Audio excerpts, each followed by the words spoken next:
when my boss told me I'd be spending a week in a town called Briar Hollow. I didn't picture anything sinister. I pictured a courthouse with peeling paint, a diner that still served coffee in thick ceramic mugs, and a main street full of antique stores that were really just people selling their grandparents' furniture at a markup. I pictured polite boredom, a slow place with slow problems. That was the kind of job I did, problem solving for organizations that couldn't afford to keep full-time specialists on payroll. I wasn't a cop. I wasn't a journalist. I wasn't a paranormal investigator with a camera and a tragic backstory. I was the guy you sent when something didn't add up on paper. In this case, it was municipal accounting. Briar Hollow had been flagged for irregularities in property records, duplicate parcel IDs, missing deeds, tax rolls that didn't line up with state databases. It wasn't glamorous, but it was steady work. And the email from the county came with a line that made my boss laugh out loud when he forwarded it to me. Please avoid creating additional confusion. I packed a suitcase, grabbed my laptop, and drove 2 hours west, out past the last cell tower that gave you more than one bar. The first time my map didn't match the road, I blamed my phone. GPS does that sometimes in rural areas. It lags. It guesses. It tells you to turn left into a field because it thinks a dirt track is a county route. You learn to laugh it off and keep going. But Briar Hollow didn't feel like a GPS mistake. It felt like the town itself disagreed with being located. I hit the first sign 15 miles out, Briar Hollow Pop, 3112. I slowed, past a rusted water tower, and rolled into what should have been the outskirts. My phone's map showed a straight shot to Main Street. It showed 3 main roads feeding into the town, and a grid that made sense, small town sense. At least, nothing fancy, just rectangles of blocks, and a few curving roads near the river. In real life, the road bent. Not a gentle bend, a hard decisive turn, like the road was refusing to continue the way the map insisted it did. My GPS voice chirped, continue straight for 2 miles, while my eyes stared at a road closed. Sign and a line of orange barrels blocking what should have been the straightaway. I slowed and looked around. The barrels weren't new. The reflective tape was faded. Grass had grown up around the bases, like they'd been there for months. Behind them, the road didn't look washed out or under construction. It looked gone. Not in a dramatic sinkhole kind of way, just absent. Like the asphalt stopped, and the trees decided to reclaim the space. I turned right, following the detour sign, and my GPS recalculated with a little angry stutter. It told me to make a U-turn. I ignored it. A mile later, I came to another intersection that should not have existed. According to my phone, I was on Riverbend Road, according to the street sign bolted to the post. I was on Church Street. I stopped and stared at the sign, like it might change if I looked hard enough. Church Street. My GPS didn't even have a Church Street. I parked on the shoulder and opened the county map printout. I'd been given an old school paper map, folded and creased, like it had been in a file drawer since before smartphones. Briar Hollow was a little blob with labeled roads, and Church Street was right there, plain as day, cutting through town like a spine. My phone map didn't have it. The paper map did. I felt a small spark of irritation. That was normal databases out of date, tech behind reality. My job existed because things didn't line up.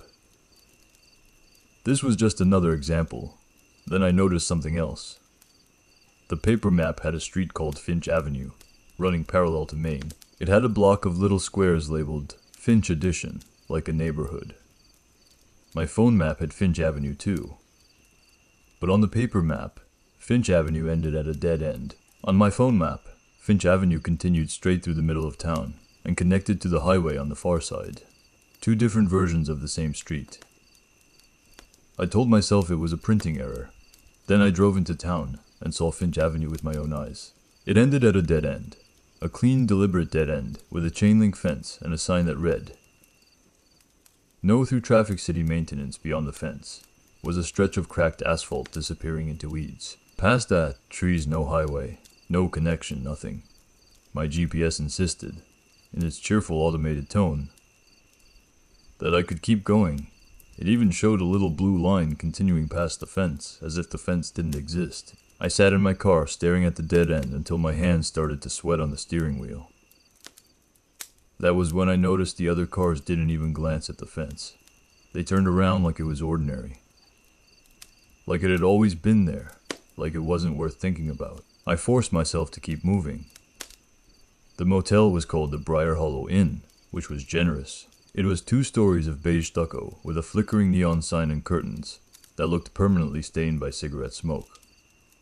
The front office was tiny, a humming vending machine, a rack of brochures, a bulletin board covered in local flyers that all looked like they'd been printed on the same tired office printer. A woman behind the desk, early 60s, hair sprayed into a helmet, looked up when I entered. "You here for the records?" she asked before I even gave my name. The question made my stomach tighten, but I smiled like it was normal. "Yes," I said. "Just for the week County sent me." She nodded like that explained everything. "You're in 207. I handed her my ID. She barely looked at it. She slid a key card across the counter, along with a folded welcome packet, stapled at the corner. "Breakfast is 6 to 9, she said. "No guests after 10. And don't go walking around at night unless you know where you're going." It sounded like small-town hospitality framed as concern. I almost relaxed. Then I looked down at the keycard. Room 207 was printed on it in black. But beneath the printed number, someone had written a second number in thick marker. 7. I frowned and held it up. "What's this?" The woman's eyes flicked to the number like she genuinely didn't see it. "What's what?" "The 7. She leaned forward, squinted, then sat back as if nothing had happened. "That's always been there." My mouth went dry. "Why?" She gave me a tight smile that didn't reach her eyes. "So the room knows you're supposed to be here." I laughed once, because it was either laugh or ask her what the hell she meant. She didn't laugh back. She just tapped the welcome packet with one finger. "Read that," she said. "All of it." Then she added, softer, like an afterthought she couldn't stop herself from saying, "And don't correct the map." I stared at her. She stared back, expression perfectly blank. Outside, the wind shifted, and the motel sign buzzed and flickered like it was trying to speak. I took the key card, took the packet, and walked toward the stairs. Telling myself I was tired, I was overthinking. I was letting grief-adjacent stress twist normal things into weird ones. But halfway up the stairs, I turned and looked back toward the lobby window. The woman at the desk had already gone back to her phone. Like she hadn't just said the strangest thing ID heard all year. And on the bulletin board beside her, I noticed a map of the town pinned under a thumbtack.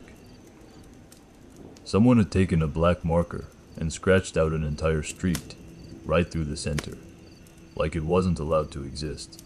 I didn't dump path. That might sound dramatic, but it wasn't. It was a habit. When you travel for work enough, you learn to live out of a suitcase. You keep your toothbrush in the same side pocket. Your laptop charger stays coiled. You don't spread yourself into a place unless you're sure it's safe to do so.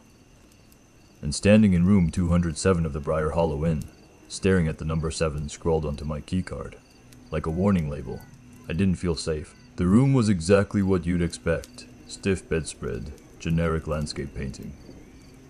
A little desk bolted to the wall. The air smelled faintly of bleach and old carpet. The window overlooked the parking lot and the dead winter trees beyond the fence.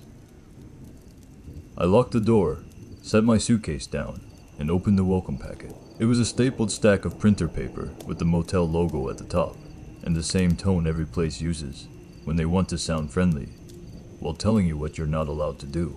"Welcome to Briar Hollow Inn. Please enjoy your stay beneath that were the normal things.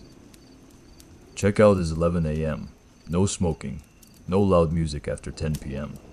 Laundry room closed after 9 p.m. Then the packet shifted, not in font or formatting. Same Times New Roman, same bullet points, same cheerful tone. Just different content. Guest safety reminders. Please read one.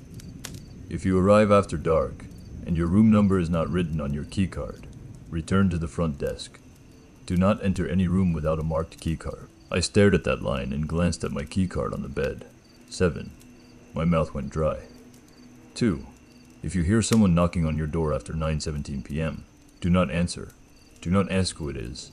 Do not look through the peephole. Wait until the knocking stops. 9:17 wasn't a quiet hours kind of time. It was too specific to be random. 3. Do not walk to Finch Avenue on foot. If you must drive there for any reason, do not park at the dead-end fence. Turn around before the fence. My skin prickled. Finch Avenue again. 4. If your phone map shows a street that the town map does not, do not follow it.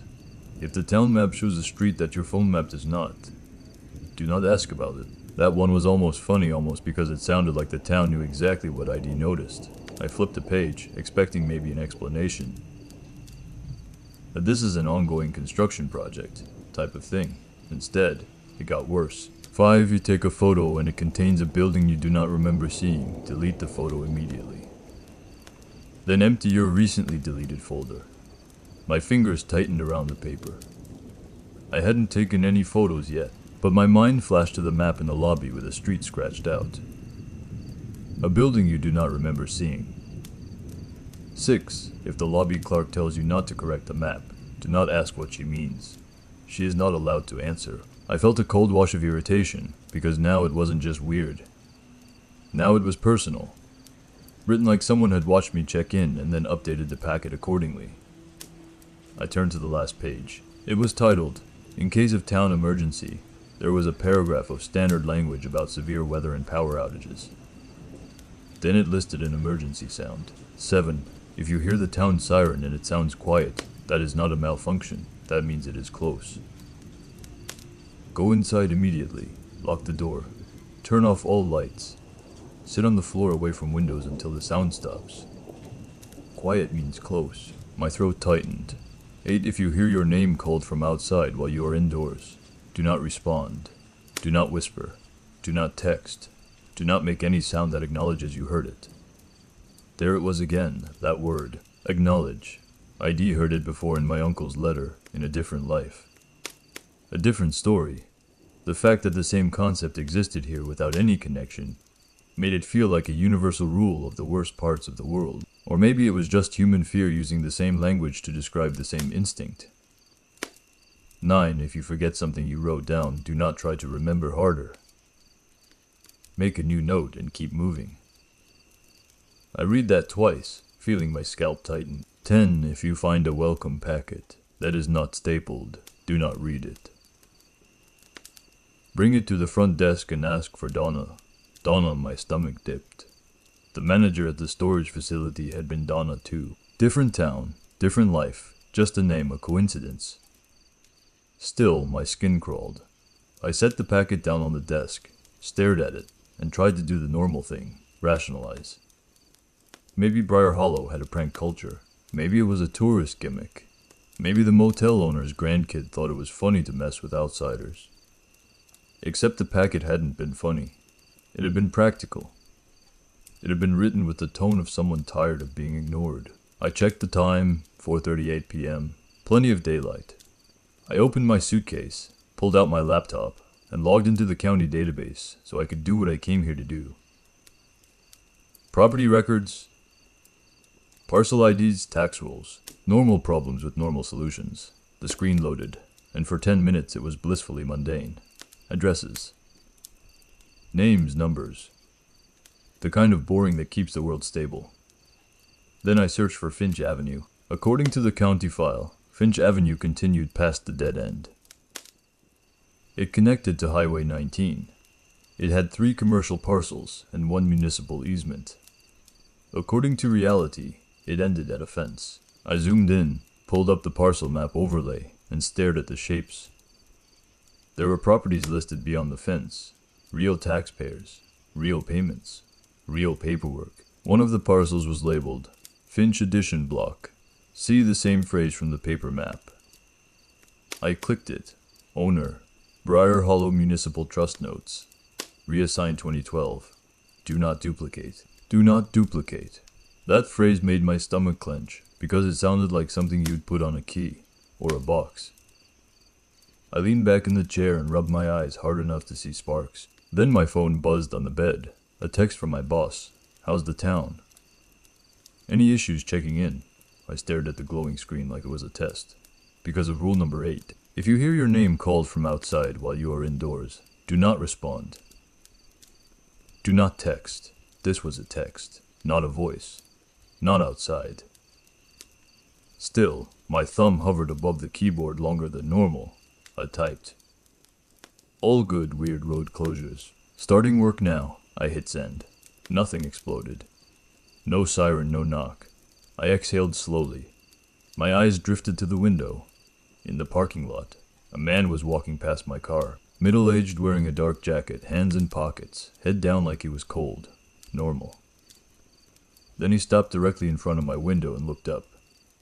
Not at the motel, at my room. At me. I froze. He held my gaze through the glass for a beat too long. His face was expressionless, but his eyes were alert, studying. Then he raised his hand slowly and tapped his knuckle against the air, not the window. Not the glass. Just a tapping motion like a gesture. 1, 2, 3. Then he pointed down toward the lobby and kept walking. My throat went dry. Was he telling me to come down? Was he warning me? Was he counting? I grabbed the key card and the welcome packet and headed for the door, because daylight made me reckless. At the threshold, my hand paused on the handle. Rule number 2. After 9:17, no peephole, no questions. It was 4:42. I opened the door. The hallway smelled like old dust and warmed carpet. No one was there. The air was still enough that my footsteps sounded intrusive. I walked toward the stairs and stopped halfway down when I saw the town map pinned on the lobby bulletin board again. The black marker line through that street was thick and aggressive, like someone had tried to erase it through sheer force. Below the map, a photo was pinned with a thumbtack. A glossy 4x6. It hadn't been there when I checked in. I was sure of it. The photo showed the motel sign in daylight, the parking lot, my car, and in the background, over the fence line, a building I did not remember seeing, a long, low structure like a warehouse, with a faded sign across the front. Finch Public Records Annex. My skin prickled. I knew the town hall had records. That was why I was here. But I hadn't heard of an annex. The county email hadn't mentioned it. My GPS map didn't show it. The paper map had a neighborhood called Finch Addition, but not an annex. I leaned closer to the photo, heart thudding, and in the motel sign's reflective surface, warped and curved, I could see a faint reflection of the photographer, a man in a dark jacket, hands in pockets, head tilted, staring up at room 207. I turned around fast. The lobby was empty. The clerk behind the desk wasn't there, and the front doorbell, one I hadn't noticed before, chimed softly, once, as if someone had just stepped inside.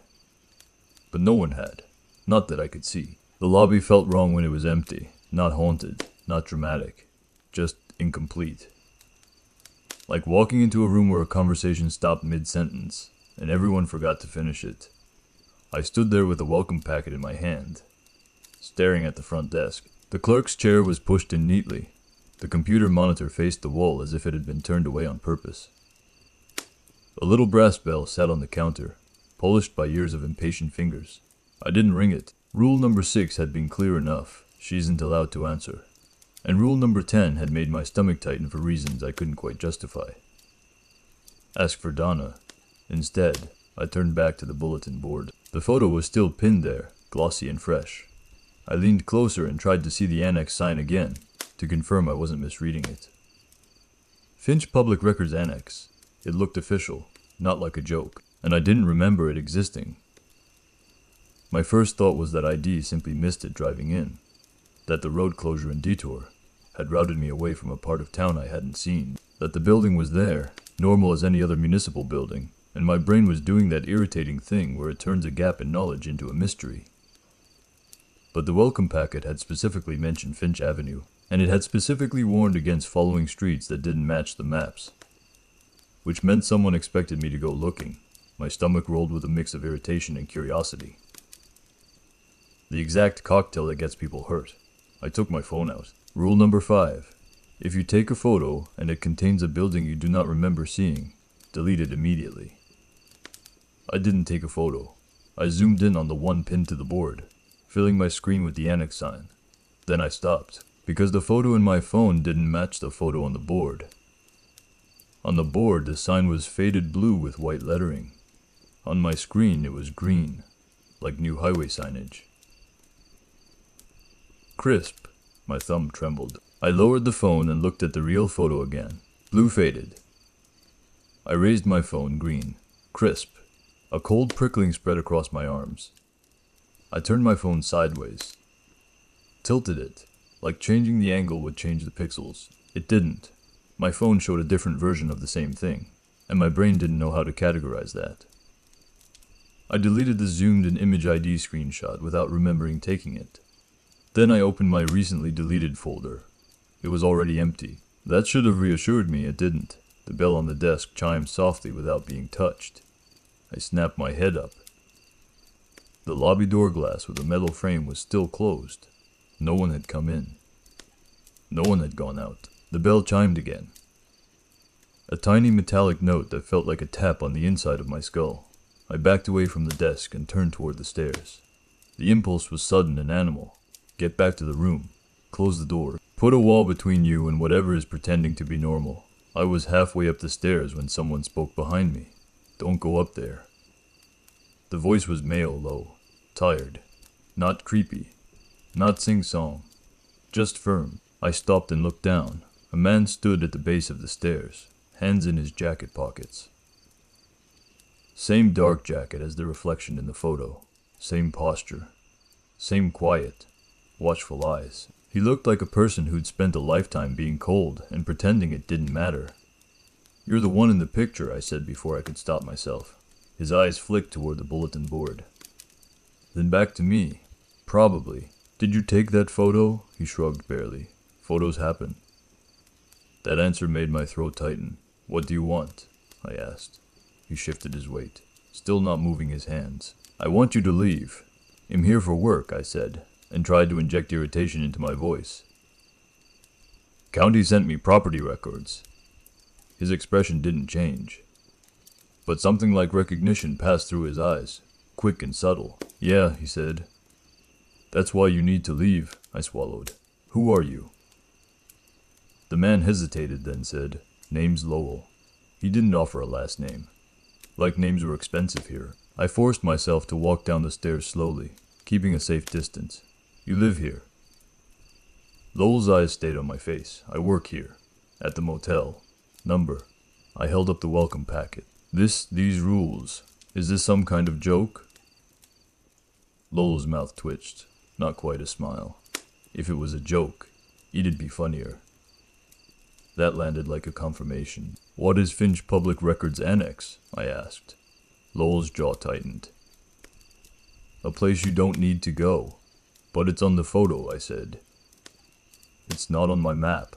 I don't remember seeing it." "That's the point," Lowell replied. My pulse picked up. "The point of what?"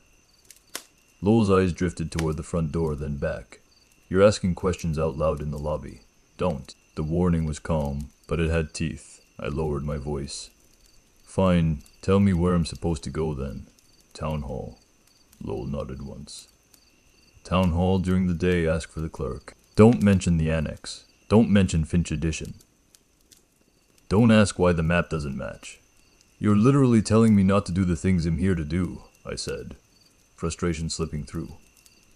"I'm an auditor. My job is to find inconsistencies."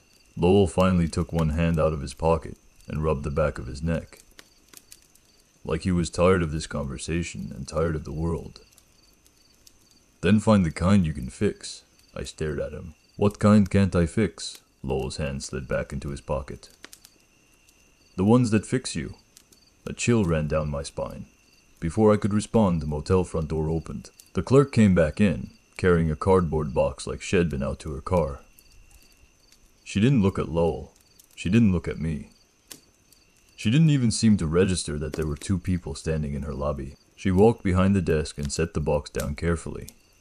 The box was labeled in black marker reports. She opened it and started pulling out paper forms, stacking them in neat piles. I took a step closer, unable to help myself. "Mom!" The clerk didn't look up. "Number," I stopped. My mouth snapped shut. She kept sorting.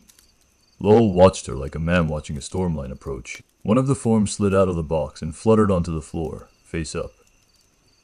It was a missing person report, the kind of form you'd see in a police station, except this one wasn't from any department I recognized.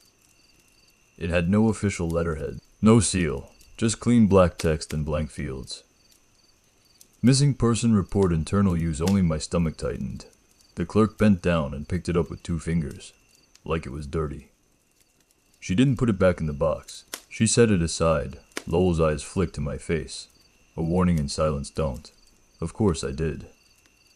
"What are those?" I asked, voice low. The clerk's hand stopped moving slowly. She lifted her head and looked at me. Her eyes were pale and sharp, like she'd spent her whole life staring at things she wasn't allowed to describe. "They're not for you," she said. "I'm just curious," I replied, and immediately regretted it because the word felt like a hook. The clerk's gaze slid past me, toward the glass door, then returned to me. "Curiosity gets filed," she said, and her voice was flat as paper. "And once it's filed, it belongs to the town." Lowell made a soft sound, not a cough, not a laugh. Something like a warning swallowed in his throat. I forced myself to stay calm. "What do you mean, filed?" The clerk reached into the box again and pulled out a form. She slid it across the counter toward me without taking her eyes off my face. It was the same style as the missing person report. Except it wasn't blank. Name, already filled address, Briar Hollow Inn Room 207, reason for report.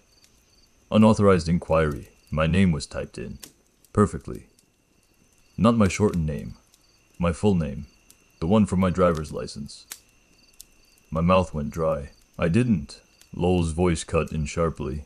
"Stop talking." The clerk didn't blink. "It's already on paper," she said. "It's done." My heart pounded so hard it made my vision pulse. I stared at the form and realized something worse. In the box marked date last seen. There was already a time. 9:17 p.m. Tonight. The clerk lifted her chin slightly, and for the first time her voice held something like pity. "If you don't want it filed," she said softly, "don't be missing when the town starts looking." I didn't take the form. That felt important in the moment, like refusing a handshake from someone whose palm was wet. I left it on the counter where the clerk had slid it, my fingertips hovering a few inches above it before I pulled my hand back. My throat was tight. My pulse felt like it was trying to escape my body through my ears. Lowell stood beside the brochure rack, shoulders squared, gaze fixed on the clerk like he was daring her to do something worse. The clerk just looked tired, like she'd done this 100 times. "Is this?" I started, then caught myself, remembering Lowell's warning about saying things out loud in the lobby. I lowered my voice to almost nothing. "Is this real?"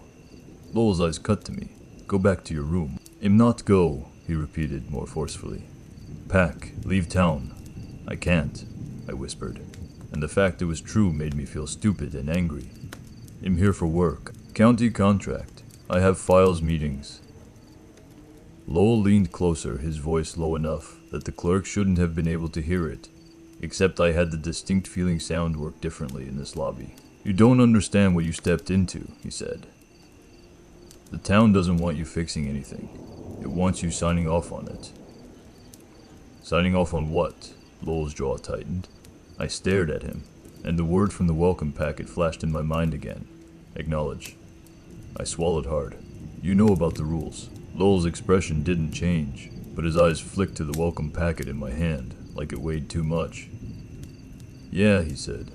"I know. You work for the town." I asked. He hesitated. "I work nights." The clerk behind the desk resumed sorting papers as if Wed stopped existing. She tapped the unauthorized inquiry form once with her fingernail, then slid it into a folder. Not the box, a folder labeled, in thick marker 917. My stomach dropped. Lowell's hand shot out and closed over my wrist tight, grounding. "Don't stare," he murmured. "That's how it learns what you notice." My skin prickled. I forced my eyes away. "Who do I talk to?" I asked. "Sheriff Mayer." Lowell released my wrist and exhaled like a man trying to decide whether to save someone drowning who was still insisting they could swim. "You're going to talk to someone," he said. but not here. He nodded toward the door. Come on. I followed him out of the lobby like a person walking in their sleep. Outside, the late afternoon had gone overcast. The sun was still up, but the light looked thin and tired. The motel parking lot held a handful of cars, most of them dusty, like they didn't move much. Lowell walked fast, not toward the street, but around the side of the motel, toward a narrow alley between the building and the fence line. Where are we going? I asked. Gas station, he said. You need to hear it from someone who's not me. That's ominous. Lowell didn't smile. It's honest. We walked down a cracked sidewalk toward a small intersection.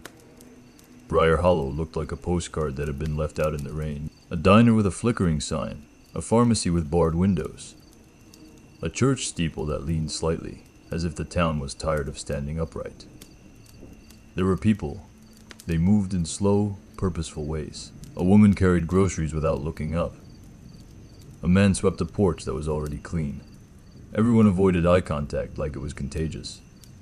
Lowell kept his head down and didn't wave to anyone. The gas station sat at the edge of town, a squat building with 2 pumps, and a faded banner advertising coffee. The store itself was dim inside, lit by buzzing fluorescent strips. As soon as we entered, I felt that same lobby sensation. Air too still, sound too sharp. Behind the counter stood a young guy mid-20s, maybe wearing a gas station polo and a name tag that read, Jared. Jared looked up, saw Lowell, and his shoulders loosened slightly. Then he saw me, his expression tightened. No, Jared said immediately. No outsiders. Lowell raised both hands, palms out. Has already in it. Jared's eyes flicked to me like he was checking for a wound. You talked to her. It wasn't a question. My mouth went dry. The clerk. Jared swore under his breath and disappeared through a door behind the counter. I heard him flipping a deadbolt. Then he returned and gestured sharply to a narrow hallway. Back room, he said. Now, Lowell followed, and I did too. Because at this point my pride didn't matter, and my instincts were screaming. The back room smelled like cigarette smoke and stale energy drinks. A battered desk sat against the wall with a cheap radio on it, and a spiral notebook full of scribbled notes. Jared shut the door behind us and leaned against it like he was holding it closed. What time is it? He asked. I checked my phone. 5:16. Jared exhaled slowly. Okay, you've got time. Time for what? I asked.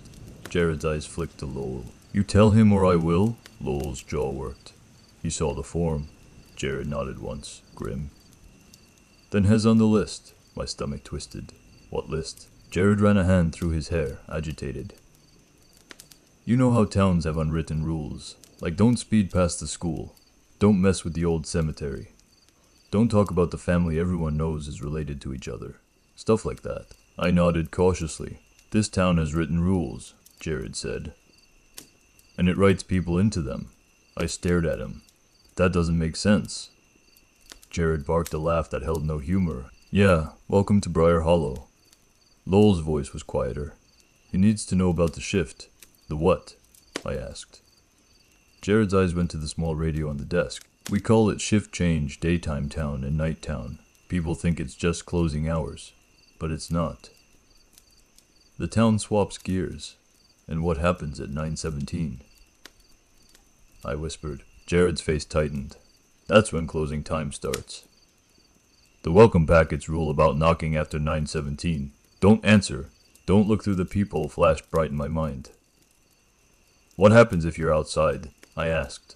Jared didn't answer immediately. He walked to the notebook on the desk and flipped it open to a page marked with a torn sticky note.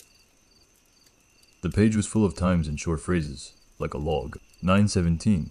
Lights dim, cell phones buzz. Per siren quiet, 9:19 footsteps in alley Thuvi. Don't look, 9:22 corrections truck passes. No logos, 9:30 town feels smaller siren roads. Loop. Jared tapped the page. This is from last week. My stomach dropped. You keep notes. Yeah, Jared said. Because if you don't, you forget, or the notes change. I thought of rule number 9 in the welcome packet. If you forget something you wrote down, do not try to remember harder. Make a new note and keep moving. My skin prickled. Jared looked at me hard. Listen, tonight. If you hear your name from outside, you don't answer. Not even a, who's there? Not even a whisper, I swallowed. Why? Jared's jaw clenched. Because the first time you answer, it learns what voice works. Second time, it uses someone you trust. Third time, he trailed off. Lowell finished it, voice flat. Third time, you opened the door, my throat tightened. You mean people just let it in? Jared's eyes flicked to the radio again, as if expecting it to crackle. People don't think they're letting it in. They think they're ending it. They think if they just look, just check, just confirm they're not crazy, it'll stop. I sat heavily on the edge of a crate. My palms were damp. This is insane, Jared nodded. Yep. Lowell leaned closer. We can get you out before closing time. My heart kicked. How? There is one road that still works, but it only works if the town hasn't decided you're staying. And how do I know if it has? I asked. Jared's eyes narrowed. If they filed you for 917, that's not a good sign. The room felt smaller. The fluorescent light buzzed like a trapped insect. Jared grabbed the notebook, ripped out the page with the shift log, and shoved it into my hands. Keep this, he said. Don't show it to anyone. Don't copy it. Don't take a picture. I nodded, throat tight. Then Jared added, almost as an afterthought, and his voice dropped. And whatever you do, don't try to fix the map. Lowell's gaze snapped to Jared. Don't tell him that. Jared's eyes were hard. As an auditor, it's already in his blood. I stared between them. Fix the map. Neither of them answered. Instead, the radio on the desk popped with static. A soft tone followed, like a distant siren heard through fog, and Jared whispered, That's not supposed to happen until 917. Jared lunged for the radio and twisted the volume knob down so hard it clicked. The tone didn't get quieter. It didn't get louder either. It stayed the same, like the sound wasn't coming through the speaker at all, like it was in the room. My teeth ached with it. Lowell's face tightened. He didn't speak, but his eyes went to the back door as if he was measuring how fast we could leave. What is that? I whispered. Jared didn't answer. He just stared at the radio, jaw flexing, and then like Head made a decision he hated. He reached into a desk drawer and pulled out a set of keys on a chain. Come on, he said. Now. We're not waiting. Lowell grabbed my elbow and hauled me up from the crate like I might collapse. My legs felt suddenly heavy, sluggish, like the air had thickened around my joints. We pushed out of the back room and into the gas station store. The front window showed the street outside. It was still daylight, but the light had gone flat and gray, like someone had turned down the contrast on the world. A customer stood by the chip aisle, staring at the shelves without moving. He didn't turn when we passed, didn't blink, didn't seem to breathe. Jared shoved open the employee door behind the counter, and we stepped outside into a narrow service alley. The tone, the quiet siren followed us. Not louder, not softer, just there. I pressed my hands over my ears. It didn't help. Jared unlocked a battered pickup parked behind the station, the kind with faded paint and a bed full of tools that rattled when he yanked the door open. Get in, he said. Lowell shoved me into the passenger seat, then climbed in behind me in the cramped back like Head done it 1,000 times. Jared slid behind the wheel and started the engine. For a moment, it sputtered like it didn't want to. Then it caught. As we pulled out onto the road, the tone finally faded, like it had been satisfied with something. I exhaled shackily. Where are we going? Jared didn't look at me. His eyes stayed on the road like it might shift. Out. You said Therese one road that works. Yeah, Jared said. County Road 6. Lowell's voice from the back seat was low and tight. If it still works, my stomach clenched. What do you mean if? Jared's hands tightened on the steering wheel. It doesn't always work, depends on. Things like what? I asked. Jared's jaw flexed. Like whether you've been filed. I clutched the torn notebook page in my pocket like it was a charm. How would you know? Jared gave me a sideways look. If we make it to the highway without looping back into town, you're not filed hard. If we do loop, he didn't finish.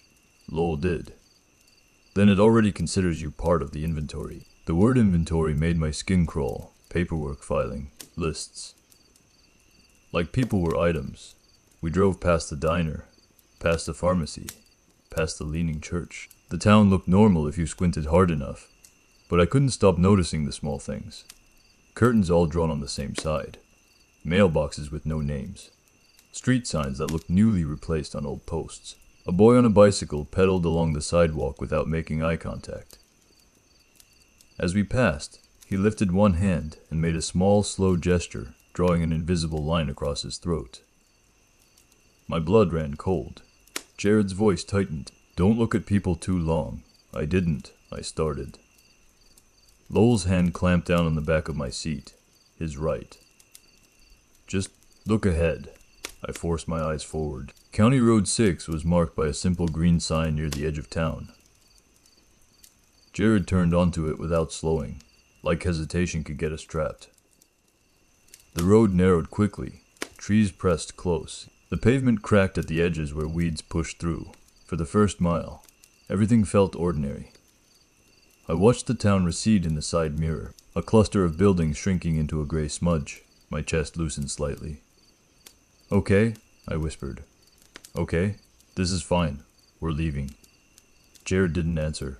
He just kept driving. At 2 miles, the trees opened into farmland brown fields, dead corn stalks, flat land under a pale sky.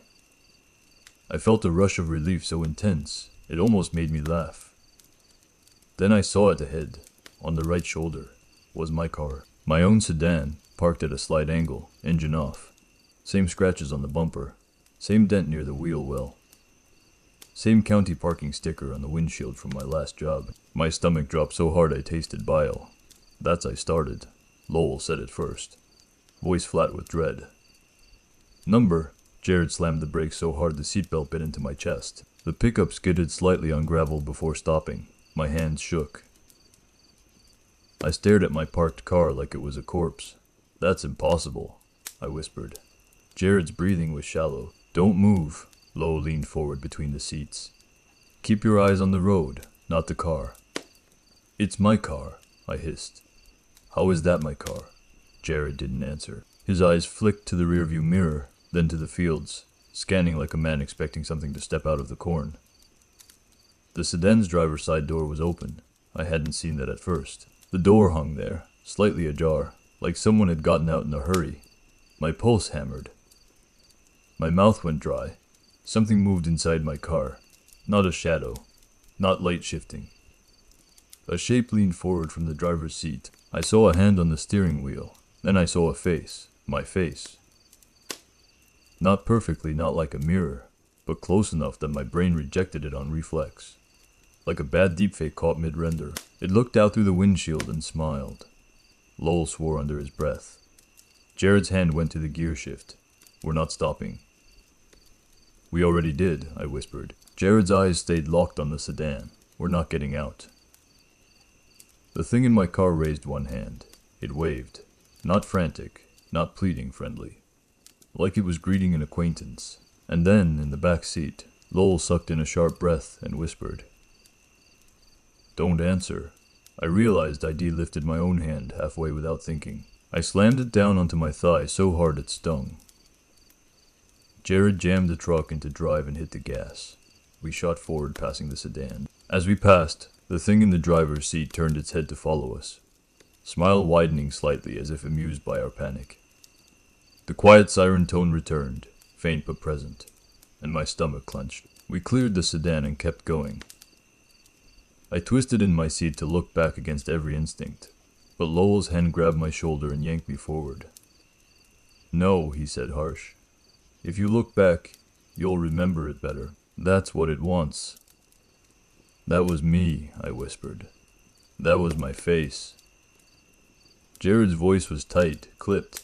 "It starts with the map, then it starts with you." My breath came quick and shallow. "What does that mean?" Jared stared at the road ahead, like it was trying to rearrange itself under his tires. "It's a correction," he said. "If the town can't make you fit, it makes a version of you that does." Lowell added, quieter, "A version that won't ask questions." My stomach rolled. I clutched the notebook page in my pocket. "So what? What happens to me?" Jared didn't answer right away. The road ahead curved gently left, around a line of trees. We followed it. And when we came out of the curve, the green sign for Briar Hollow was ahead of us again. Briar Hollow Pop, 3112. I stared at it in disbelief, heart sinking like a stone. We didn't, I started. Jared slammed the steering wheel with the heel of his hand. Number no, no, no. Lowell's voice was almost calm, but I could hear the fear under it. We looped. My throat tightened. How? Jared slowed the truck, scanning the roadside as if the answer might be printed in the dirt. We didn't take a wrong turn. There were no turns, I whispered. Lowell leaned forward. That means the town already has you. My mouth went dry. Because of the form. Jared didn't look at me, he just kept driving. Back toward the town Wed just tried to escape. Yeah, he said, voice flat. Because of the form. We passed the same water tower again, the same rust streaks, the same faded slogan. Only now, when we reached the first intersection, the road closure barrels were gone. The straightaway was open, fresh asphalt, dark and smooth, like it had never been closed at all. Jared's knuckles whitened on the wheel. Lowell whispered from the back seat, "Don't correct the map." And the worst part was, I finally understood what that meant. The town didn't hide its contradictions. It dared you to notice them. Because the moment you did, it knew exactly what kind of person you were. The kind who couldn't let it go. And it had plans for people like me. We didn't go back to the gas station. Jared didn't even slow down near it. He drove through town like he was trying to pretend it was just another afternoon. Like we hadn't just watched my face wave at us from my own car, on a road that shouldn't loop. Lowell stayed hunched in the back seat, eyes forward, jaw clenched. He looked like someone bracing for impact that never comes all at once. I kept my hands flat on my thighs, forcing myself not to fidget with the notebook page in my pocket. My head buzzed with questions, but Jared's earlier warning echoed in my mind. Don't say certain things out loud. Don't show it what you're thinking. Like thoughts were visible here, Jared finally pulled into the lot behind Town Hall. Town Hall was a squat brick building with a flag out front, and a plaque by the door that looked like it had been scrubbed too many times. The windows were narrow. The blinds were half closed even though it was still daylight. Jared killed the engine and didn't move for a second. Lowell spoke first. "Why are we here?" Jared exhaled through his nose. "If we can't leave, we find out what it wants."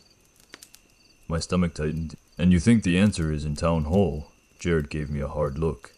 "You're here for records, right? That's your job." That was before I saw I stopped myself. Before I said the word me. Jared nodded as if he understood. This town runs on paper. That's the only thing it respects. We go to the archive room. Lowell's eyes narrowed. You're not supposed to take him there. Jared's jaw tightened. His already on paper. You saw what the clerk did. You think we can just wait for 917 and hope it forgets him? Lowell didn't answer. His silence felt like agreement he hated. We got out of the truck. The air outside Town Hall felt oddly stale, like the breeze avoided the building. Even the birds were quiet. A few cars sat in the lot, dusty, parked in straight lines. No one moved inside that I could see. Jared led us around the side, not to the front door, but to a metal service door near a basement window. He pulled a key from his ring one I hadn't seen before and unlocked it. "How do you have a key to Town Hall?" I asked quietly. Jared didn't look back. "Night shift," he said. The service door opened into a narrow stairwell that descended into dim fluorescent light. The smell hit me halfway down. Paper and old dust and something chemical. Like disinfectant sprayed too often. At the bottom was a hallway with beige walls and a scuffed linoleum floor. A sign on the wall read, "Records authorized personnel, only Jared walked like he belonged." Lowell followed reluctantly, shoulders tight. I trailed behind, trying not to touch anything. The hallway ended at a locked door with a keypad. Jared typed a code without hesitation. The door clicked open. We stepped into the archive room. It was larger than I expected. Rows of metal shelves packed with banker boxes, file folders, old binders, a rolling ladder. A long table with a desk lamp. It looked like the place where a town stored its memory. Except it didn't feel like memory. It felt like a trap. The overhead lights flickered faintly. Not off and on, but like they were struggling to decide what brightness they should be. Jared moved to a filing cabinet and pulled out a folder labeled Finch Edition Discrepancy Review. My stomach tightened. Finch, Lowell's eyes flashed.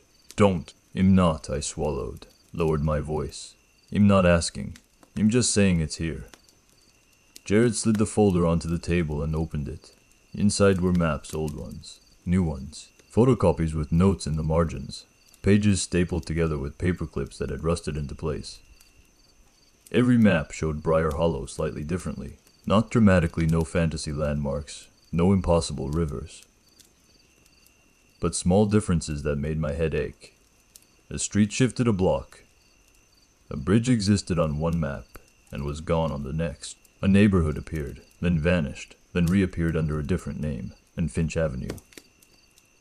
Finch Avenue was the worst. On one map, it continued to the highway like my phone had claimed. On another, it dead-ended like reality. On a third, Finch Avenue was crossed out with thick black marker. And a stamp read, Retired, do not reference. I stared at that stamp, and my stomach rolled. Jared flipped through the documents, until he found a typed memo, clipped to the front. Internal Corrections Committee Minutes Meeting Date, the 14th of October 2012 subject. Finch Edition, Resolution. I leaned closer, unable to help myself. The memo wasn't signed by a mayor or council members. It wasn't official letterhead. It was plain, clinical, like it had been written by someone trying to sound calm in the face of something impossible. It read, Finch Edition cannot remain accessible. Attempts to close via physical barriers are insufficient. Public references must be reduced to 0. Record correction schedule updated. All staff reminded. Names must not be spoken during correction events. Use addresses only. My throat tightened. Correction events. Lowell's voice was low. Shift change. Jared nodded once. That's what it is. Closing time is when they do it. Who's they? I asked. Then immediately regretted it because the question hung in the air like a scent. Jared didn't answer directly. He pointed at another folder on the table. A stack of incident reports. Not police reports. Not M's. Something else. The header read, Town Continuity Report Internal Use Only. It looked like the form the motel clerk had tried to file on me. Same font. Same stereo language. Jared slid one toward me. Date, the 3rd of June 2019 event. Outsider inquiry. Location, Briar Hollow in outcome. File 2 processed 2 removed notes. Subject responded to name call. First warning missed. My mouth went dry. Removed. Jared flipped to the next report date. The 22nd of August 2020 event. Map correction location. Finch Ave dead end outcome. Successful notes. 3 vehicles looped. 1 subject retained memory. Subject reassigned. Reassigned. My skin prickled. Reassigned to what? Jared's jaw clenched. To the town. Lowell stepped closer, voice tight. Show him the photos. Jared hesitated, then opened the metal drawer beneath the table and pulled out a manila envelope. Inside were old photographs, black and white, then color as the decades progressed. Briar Hollow in different eras. Parades, school groups, church gatherings. Every photo had something in common. In the background, at the edge of the frame, there was always a street sign. And the street sign always read something different. Sometimes it was Finch Avenue. Sometimes it was a street name I didn't recognize. Sometimes it was blank. In one photo from the 70s, a crowd stood in the town square looking upward, faces tilted to the sky. Behind them, a hand-painted sign on a storefront window read, Don't look up after 9/17. My stomach dropped. That's real. Lowell's voice was bitter. People used to try to warn each other. Jared set that photo aside and pulled out another. This one was more recent. Early 2000s, maybe. A school bus parked near a chain-link fence. A group of kids standing in a line like they were waiting to be counted. In the far background, beyond the fence, there was a long, low building. Finch Public Records Annex. The sign was faded blue. Just like the bulletin board photo. My mouth went dry. So it exists. Jared stared at the photo for a beat too long, then slid it across the table toward me. You want disturbing discoveries, he said, voice flat. Here is one. That annex isn't where it says it is. What does that mean? I whispered. Lowell's voice was barely audible. It moves. My skin crawled. Buildings don't move. Jared's eyes lifted to mine. Maps don't lie either. But yours does. I swallowed. Why? Jared exhaled slowly. Because the town can't afford for outsiders to see the seam. The seam, I repeated, feeling stupid even as the word made a horrible kind of sense. Jared tapped the photo. That annex is where they store what's been corrected. It's where they move paper when they don't want it in the main archive, Lowell added. It's where they move people too. Silence fell thick. My stomach churned. So if him filed, Jared's gaze hardened. Then your name goes in a folder. Your notes get revised. Your story gets replaced. I stared at the stack of continuity reports, at the maps that contradicted each other, at the photo warning people not to look up after 9/17, like the sky itself was part of the problem. A cold realization settled over me. This town didn't have a monster hiding in the woods. This town had a system, a bureaucracy, a process for making inconvenient truths disappear. And I had done the one thing you're never supposed to do to a system like that. I had noticed. The overhead light flickered harder this time, 3 rapid pulses. Lowell's head snapped up. We need to go. Jared froze, listening. From somewhere in the hallway outside the archive room, I heard footsteps. Slow, even unhurried. Not running. Not searching, approaching like whoever was walking already knew we were here. Out, he whispered. Lowell grabbed my arm and pulled me toward the door. As Jared keyed in the code to unlock it, the desk lamp on the table turned on by itself, spilling a cone of light onto a blank sheet of paper we hadn't touched. Black text began to appear on the page, not handwritten, typed, like an old typewriter striking invisible keys. Date last seen. 9:17 p.m. and beneath it, one line. Subject location confirmed archive room. Jared didn't grab the paper. He didn't even touch the desk. He backed away from the table like the sheet was radioactive, and Lowell nearly dragged me through the doorway before my brain caught up to my legs. The hallway outside the archive room had changed. That was the only word for it. The beige walls were the same. The linoleum was the same, but the space felt shorter. Like the corridor had been compressed. The air was heavier, almost humid, and the fluorescent lights buzzed with a strained pitch that made my molars ache.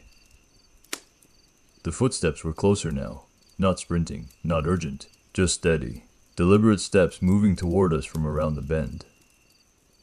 Jared shut the archive room door softly behind us and punched the keypad code to lock it again.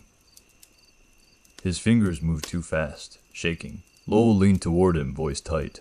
They're here early. Jared's jaw clenched. I know. Who? I whispered, and immediately hated the word leaving my mouth. Lowell's eyes snapped to mine. Stop asking, follow. We moved quickly down the corridor, the 3 of us in a tight line like we were trying not to disturb the air. Jared led, keys clenched in his fist. Lowell stayed behind me like a guard dog, one hand hovering near my shoulder without touching. At the end of the hall, Jared pushed open the service stairwell door. We climbed.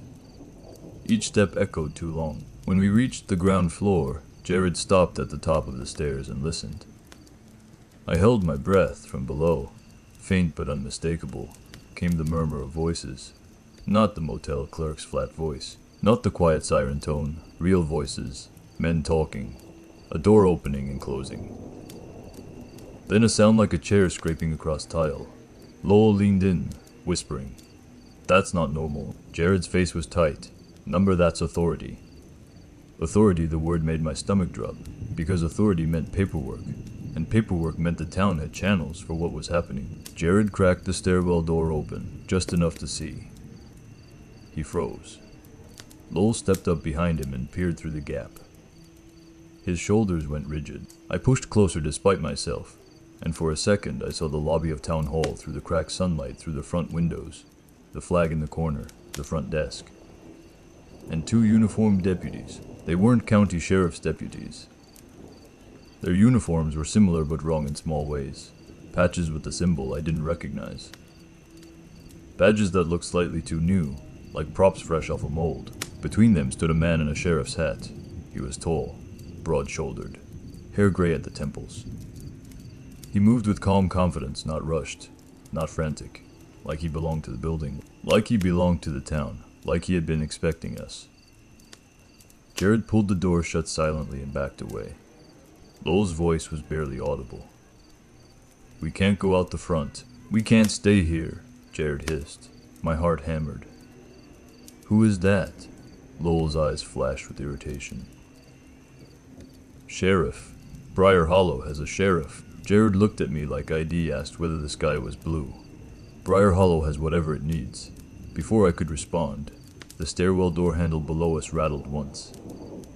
Someone tested it, slowly, like they already knew it was locked. Jared's face drained of color. He grabbed the keys again and motioned upward. "Roof access," he whispered. Lowell shook his head. "Number." "Then what?" Jared snapped, and his voice bounced off the concrete walls too loudly. The handle rattled again, harder. Jared didn't wait. He started up the final flight toward the roof hatch. Lowell cursed under his breath but followed, dragging me with him. My lungs burned by the time we reached the hatch. Jared shoved it up, and cold air rushed in like a slap. We climbed out onto the roof of Town Hall. The view should have been comforting open air. Distant sunlight. Instead, the town looked like it was holding its breath. Briar Hollow spread out beneath us, small buildings, narrow streets, bare trees. The motel sign in the distance, the gas station, the church steeple, and the streets. Even from up here I could see the problem. Some streets looked straight, some didn't. At one intersection, a road seemed to fork in a way it shouldn't, like a line drawn twice. My stomach rolled. Lowell crouched low, scanning the street like a soldier. "They'll circle the building." Jared rubbed his face with both hands. "We're not supposed to be up here." "Clearly," I muttered. Lowell shot me a look that said, "Shut up." The roof access door behind us creaked, footsteps. Someone was coming up. Jared's eyes went wide. How Lowell's voice was flat. "They don't need keys." We ran. Not far, there wasn't far to run on the roof, but we ran to the far side near the gutter and crouched behind a low HVAC unit. My heart pounded so hard I felt it in my throat. The roof hatch opened. A figure climbed up calmly, the sheriff. He didn't search frantically. He didn't draw a weapon. He just stepped onto the roof and looked around like a man enjoying a mild breeze. Then he spoke, voice carrying easily. "You boys lost." Jared's breathing hitched. Lowell didn't move. I stayed frozen behind the HVAC unit, eyes fixed on the sheriff's boots as they paced slowly across the roof. He wasn't rushing. He was letting us marinate. "Jared," the sheriff said casually, and my stomach dropped because he used Jared's name like it wasn't forbidden. "You know better than to bring guests down there." Jared flinched like he'd been struck. Lowell's jaw clenched. The sheriff's boots stopped. Silence stretched. Then the sheriff chuckled softly, like he'd heard something amusing. "You can come out, I'm not mad," Lowell whispered, his line. Jared's eyes were glassy with fear. I swallowed and tried to understand what I was seeing, an authority figure who moved like a man, but behaved like the town itself had given him a mouth. The sheriff spoke again, louder now. "Son," he said, and even though the word wasn't directed at me, my skin prickled. "You're making this harder than it has to be." I heard the faintest rustle of fabric near me, and realized Lowell's hand had drifted toward his waistband as if he carried something there. He didn't draw it. The sheriff's boots started moving again, slow and patient. He rounded the HVAC unit. We were exposed. The sheriff's eyes landed on me first. They were brown and steady, not wild. He looked like a normal sheriff, a man you'd trust at a roadside stop. That normalcy was the worst part. His gaze moved to Lowell, then Jared.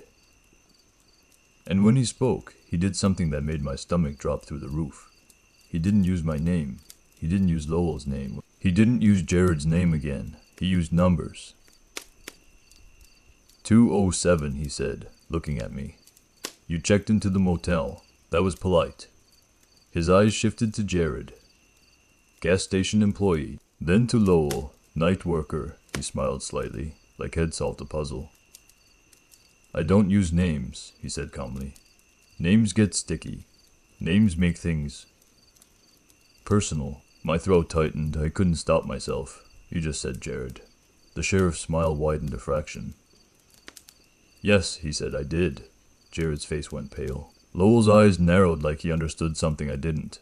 The sheriff tipped his head, studying me. You're the kind of man who thinks paper is truth, he said. I can smell it on you. I swallowed. I'm just here for records. The sheriff nodded, as if indulging a child. And you found them. He took a step closer, boots crunching on gravel stuck in the tar. You've seen the minutes, the maps, the continuity reports, he said, voice still calm. Now you have a choice. Lowell's voice was low and harsh. Don't. The sheriff ignored him. You can sign and go, he said. Or you can keep digging and become complicated. My mouth went dry. Sign what? The sheriff reached into his jacket and pulled out a folded sheet of paper. He held it up between two fingers. Even from where I stood, I could see the typed header. Town Continuity Statement, Voluntary Compliance. My stomach clenched. He had it with him already, like Head expected this meeting. The sheriff's eyes stayed on mine. This town doesn't punish people for noticing, he said softly. It just can't afford for you to be right. He stepped closer and lowered his voice like he was sharing a secret. And I'm going to do you a kindness, he murmured. I'm going to tell you something your packet didn't. My skin prickled. The sheriff smiled. Closing time isn't at 9:17, he said. That's just when you start hearing it. Then he leaned in slightly and spoke a name quiet, precise like a match struck in a dark room. My name. Not the one I introduced myself with. My full name. And the moment he said it, something inside the town seemed to wake up. The air changed the instant. The sheriff said my full name. It wasn't dramatic. There was no gust of wind, no thunderclap. Just a subtle pressure shift, like the atmosphere had tightened a belt around my ribs. My ears popped as if Wed gained altitude. Jared flinched hard enough to stumble. Lowell made a sound under his breath, pure anger. The sheriff watched us react with quiet satisfaction, like a man proving a point. See, he said softly. Sticky. My mouth went dry. My throat felt coated. I tried to speak, and realized my tongue didn't want to move. Like my body suddenly didn't trust sound. Lowell stepped forward half a pace, shoulders squared, and for the first time I saw what he was holding at his waistband, a small canister. Not a gun. Pepper spray. Something else. His fingers tightened around it like a talisman. Don't use names, Lowell said, voice clipped. You know the rule. The sheriff smiled like he'd been called out by a child. Rules are for guests, he replied. Not for staff. Jared's eyes were glassy. Why are you doing this? The sheriff's gaze slid to him and his tone softened, almost paternal. Because you keep trying to help people leave, he said. And this town can't have that. He turned back to me, the guest, and held the folded statement out as if offering a menu. Sign, he said, then pack your things and go. My chest tightened. And if I don't, the sheriff's smile thinned, then you'll keep noticing. That should have sounded absurd, it didn't. Not after the archive room, not after the loop road, not after my own face smiling at me from my own car. Lowell's hand clamped onto my shoulder hard, grounding. Don't, he whispered. Don't take his paper. The sheriff chuckled. Is right, he said. Don't take it. My stomach lurched. What? I managed, voice hoarse. The sheriff's eyes stayed on mine. If you take it, you're agreeing it exists, he said. And if you agree it exists, the town can hold you to it. My pulse hammered. That was the first time anyone had said something that made the whole thing feel less like superstition and more like a mechanism. Agreement. Acknowledgement paper. Jared swallowed and looked at Lowell.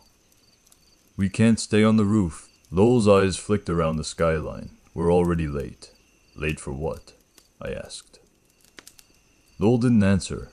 The sheriff stepped closer again, folding the statement back into his jacket as if the moment had passed. Here's another kindness, he said. I'm going to let you leave this roof. My stomach tightened. Let us?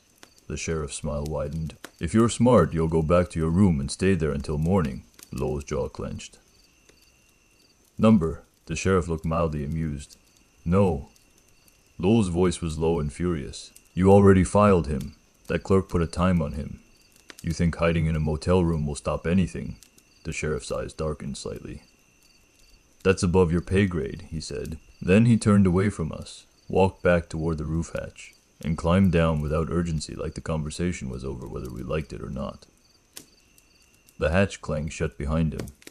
For a second, none of us moved. The roof felt suddenly too open, too exposed. Jared exhaled shackily. We need to get him somewhere that isn't on a form. That doesn't exist, Lowell said.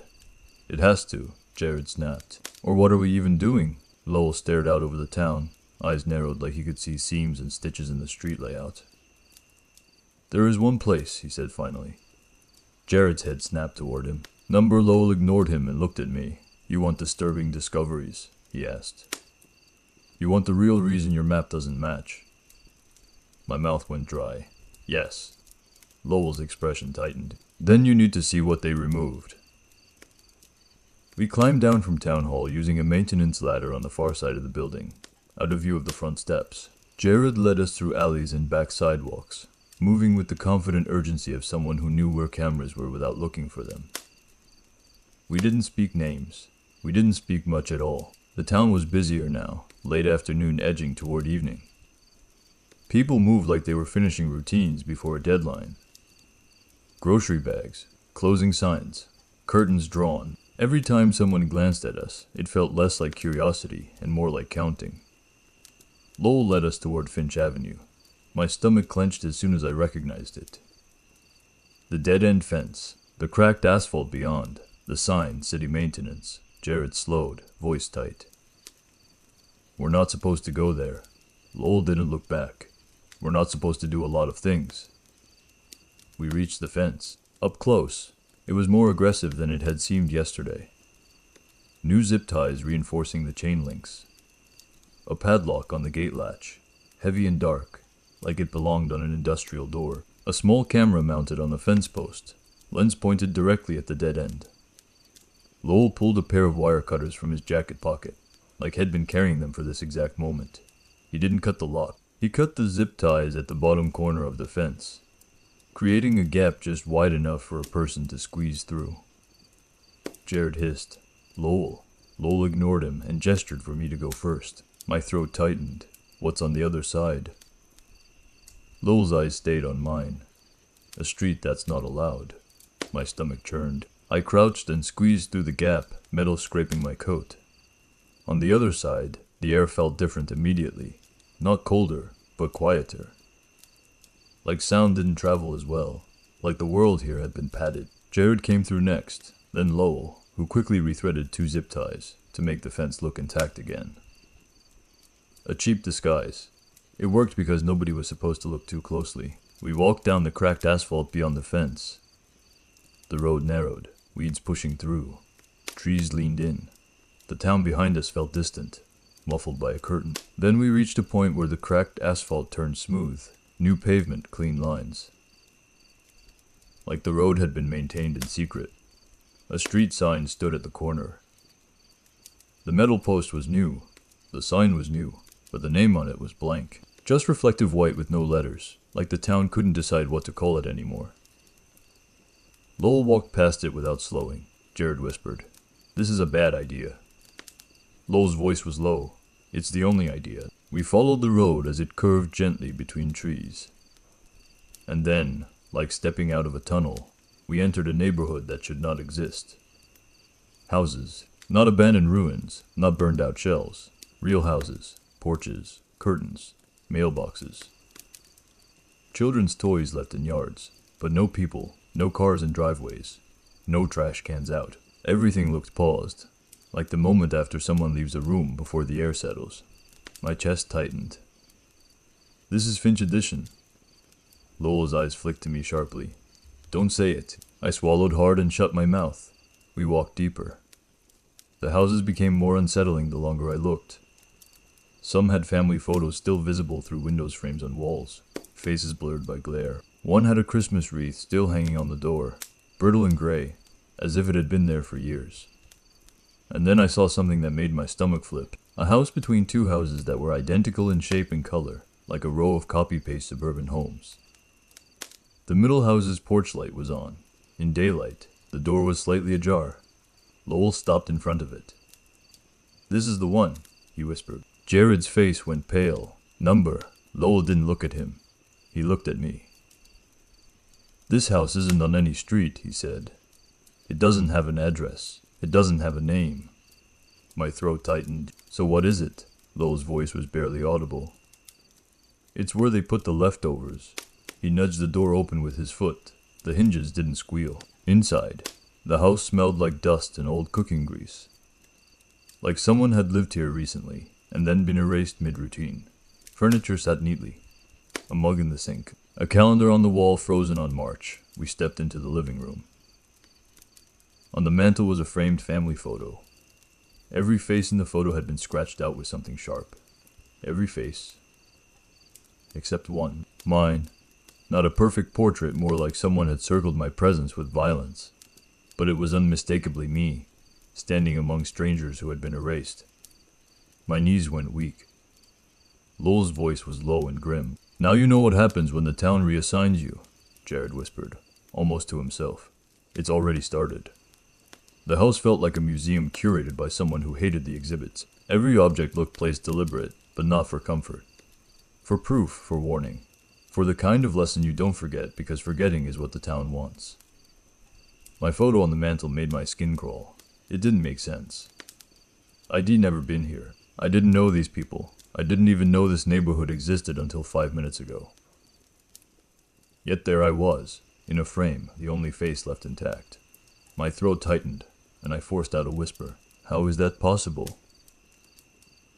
Lowell's eyes stayed on the photo as if he'd seen too many like it. "Because it doesn't need your past," he murmured. "It just needs your shape." Jared paced a tight circle, hands on his head, breathing fast. "We need to go. We shouldn't be in here." Lowell didn't move. "We're already in it," he said again, like that phrase was a death sentence. I glanced down the hallway. The house was quiet in a way that felt intentional. No refrigerator hum. No distant traffic. Just stillness, like it was holding its breath. "What is this place?" I asked. Lowell's jaw tightened. "A record. A holding pattern. An example." "An example for who?" Lowell looked at me, eyes hard. "For people who keep noticing." Jared stopped pacing. "Lowell, you can't keep dragging him into deeper water." Lowell's expression didn't soften. He was already drowning. That was true. And it made me angry because it meant there was no version of this where I went back to my motel room and pretended the town was just quirky. My gaze drifted to the wall by the front door. There were 2 clocks hanging there. Not decorative. Functional. Both round. Both cheap. Both ticking. One said 5:41 p.m. The other said 5:56 p.m. 15 minutes apart. I stared at them until I felt dizzy. Jared noticed my focus and swore under his breath. "Don't," he said, but it was too late. I was already looking. Lowell exhaled slowly. 2 clocks, he said. Daytime time and closing time. My stomach tightened. Closing time. Lowell gestured at the clock that ran ahead. "That one." Jared's voice was tight. "It's not supposed to be visible in here." Lowell shot him a look. "It's visible because he's already filed." My throat tightened. "So that clock is... what? The real time?" Lowell's expression was grim. "It's the time the town uses when it decides the day is over," I swallowed. "But it's not 9:17. "No," Lowell said. "Closing time starts at 9:17. That's when you start hearing the town switch gears. But the clock runs ahead. It always has. It's like the town is always trying to get to the part where it has control." Jared rubbed his face. "We need to leave before the second clock hits 9. I stared at the clocks again. The hands on the closing clock moved normally. Tick, tick. Tick, except something was off in the sound. It wasn't a clean mechanical tick. It was slightly irregular, like a heartbeat. "What happens when it hits 9? I asked. Jared and Lowell exchanged a look. Lowell answered first. "Doors stop being yours." Jared's voice was hoarse. "And the town starts correcting in public." My stomach rolled. "Correcting what?" Lowell didn't reply immediately. He walked past the mantel, down the hall, and motioned us to follow. I hesitated. Every instinct screamed not to go deeper into the house. Not to step farther away from the front door, from the only exit I could see. But my curiosity had already been filed, apparently. And I had a terrible feeling that refusing to follow would just leave me alone in this place with my own photo on a mantle. I followed. Jared trailed behind, tense and silent. Lowell stopped at the door that looked like a linen closet. He opened it. Inside was a staircase going down. My stomach dropped. There is a basement. Lowell's eyes were hard. There is always a basement, Jared hissed. We are not going down there. Lowell ignored him and descended the first few steps. I stayed at the top, staring down into the darkness. The basement smelled damp, like wet concrete and paper left too long in a box. A faint hum rose from below. Not electrical. More like the sound you hear when you press your ear to a wall, and hear someone else's life on the other side. Lowell spoke from the stairs, voice low. You want to understand the maps? Jared snapped. He shouldn't understand them. Lowell's voice sharpened. He already does. He just doesn't want to admit it. My throat tightened. What's down there? Lowell didn't answer. He just kept descending, slow and steady, like he knew exactly how many steps there were. I looked at Jared. Jared's face was pale. He shook his head, almost pleading. Don't. Then he added, quieter, it's not like normal basements. It's where they keep the things that don't fit. My stomach churned. Like people. Jared didn't answer, which was answer enough. Lowell's voice drifted up from below. If you come down, keep your eyes on the floor. Don't read anything out loud. And if you see a door with a number, he paused. Then finished, voice tight. Don't touch it. Numbers again. Like the motel keycard. Like the file time. Like Unit 113, I swallowed hard and started down the stairs. The basement was larger than it should have been. The ceiling was low, but the room stretched far back, deeper than the footprint of the house could reasonably allow. Rows of filing cabinets lined the walls. Banker boxes stacked on shelves. A long table covered in papers, maps, and folders. It looked like an archive. A second archive, and it didn't feel abandoned. It felt maintained. The air down here was thick, damp, and the hum grew louder the farther I stepped in. Lowell stood near the table, hands at his sides, shoulders squared like a man facing a firing squad. Jared stayed near the stairs as if he wanted to run. I kept my eyes on the floor like Lowell had instructed. The floor was concrete, cracked in places. But there were lines drawn on it with black paint arrows, boxes, labels like someone had marked safe paths. A map on the floor. My mouth went dry. Lowell saw me notice and said quietly, "Don't correct it." I swallowed. "I'm not," Lowell's eyes hardened. "Your job is to fix mismatches, to make the paper match reality." He stepped closer, voice low, urgent. "Here, reality matches the paper when the paper wins." My stomach rolled. I looked up despite myself and saw a wall of file folders, each labeled with a street name. Most were names I recognized from town. Some were names I didn't, and then I saw one that made my skin crawl. Finch Ave retired beneath it, another label. Finch Edition removed Jared's voice from the stairs was tight and shaky. Lowell, stop. Lowell didn't. He pulled a folder from the shelf carefully, like it might bite. He opened it on the table and slid the top page toward me. It was a photograph, a family standing in front of their home. Every face scratched out, except one, not mine this time. A little girl. The girl's eyes had been left intact, staring straight into the camera, like she knew the photographer. A line of typed text beneath the photo read, "Reassignment complete, subject resists." Correction Lowell's voice was barely audible. "That's why the town keeps 2 clocks. My throat tightened. "Because it needs time to... What? Catch up." Lowell nodded slowly. "It needs time to decide who stays real." The basement lights flickered once, and the hum changed pitch. Jared whispered, panicked, "We have to go now." Lowell's eyes locked on the staircase above us. From the main floor came the faint sound of a phone buzzing. Then another, as if every device in the neighborhood had lit up at once. And somewhere outside, far away, a siren began to sound. Not loud, quiet. Close. The quiet siren didn't sound like an emergency. It sounded like pressure, like the sensation you get when your car window is cracked on the highway, and the air vibrates against the glass in a low, steady thrumming. It wasn't loud enough to drown out conversation, but it was loud enough to make it hard to think, and it was coming from everywhere. The hum in the basement shifted in sympathy, like the house itself was tuning to the siren's frequency. The filing cabinet seemed to buzz faintly, metal resonating against metal. Jared's voice trembled. "That's the close siren." Lowell's face was rigid, eyes locked upward, as if he could see through the floors. "We're out of time." My throat tightened. "What does close mean?" Lowell didn't answer. He shoved the folder back into the shelf and snapped it shut like he was sealing away a wound. "Up," he said, and started toward the stairs. Jared didn't need to be told twice. He bolted up the steps, taking them 2 at a time. I followed. Hard hammering, the quiet siren vibrating through my bones. When we reached the top of the basement stairs, Lowell stopped abruptly and held up a hand. "Freeze." I nearly collided with him. He leaned his head toward the cracked open closet door and listened. The house above us was silent, not normal silence, the kind of silence that feels intentional. The quiet siren still pulsed in the air, but the usual small sounds of a house creaks, settling. Distant traffic were gone. Lowell whispered, "Don't turn on lights."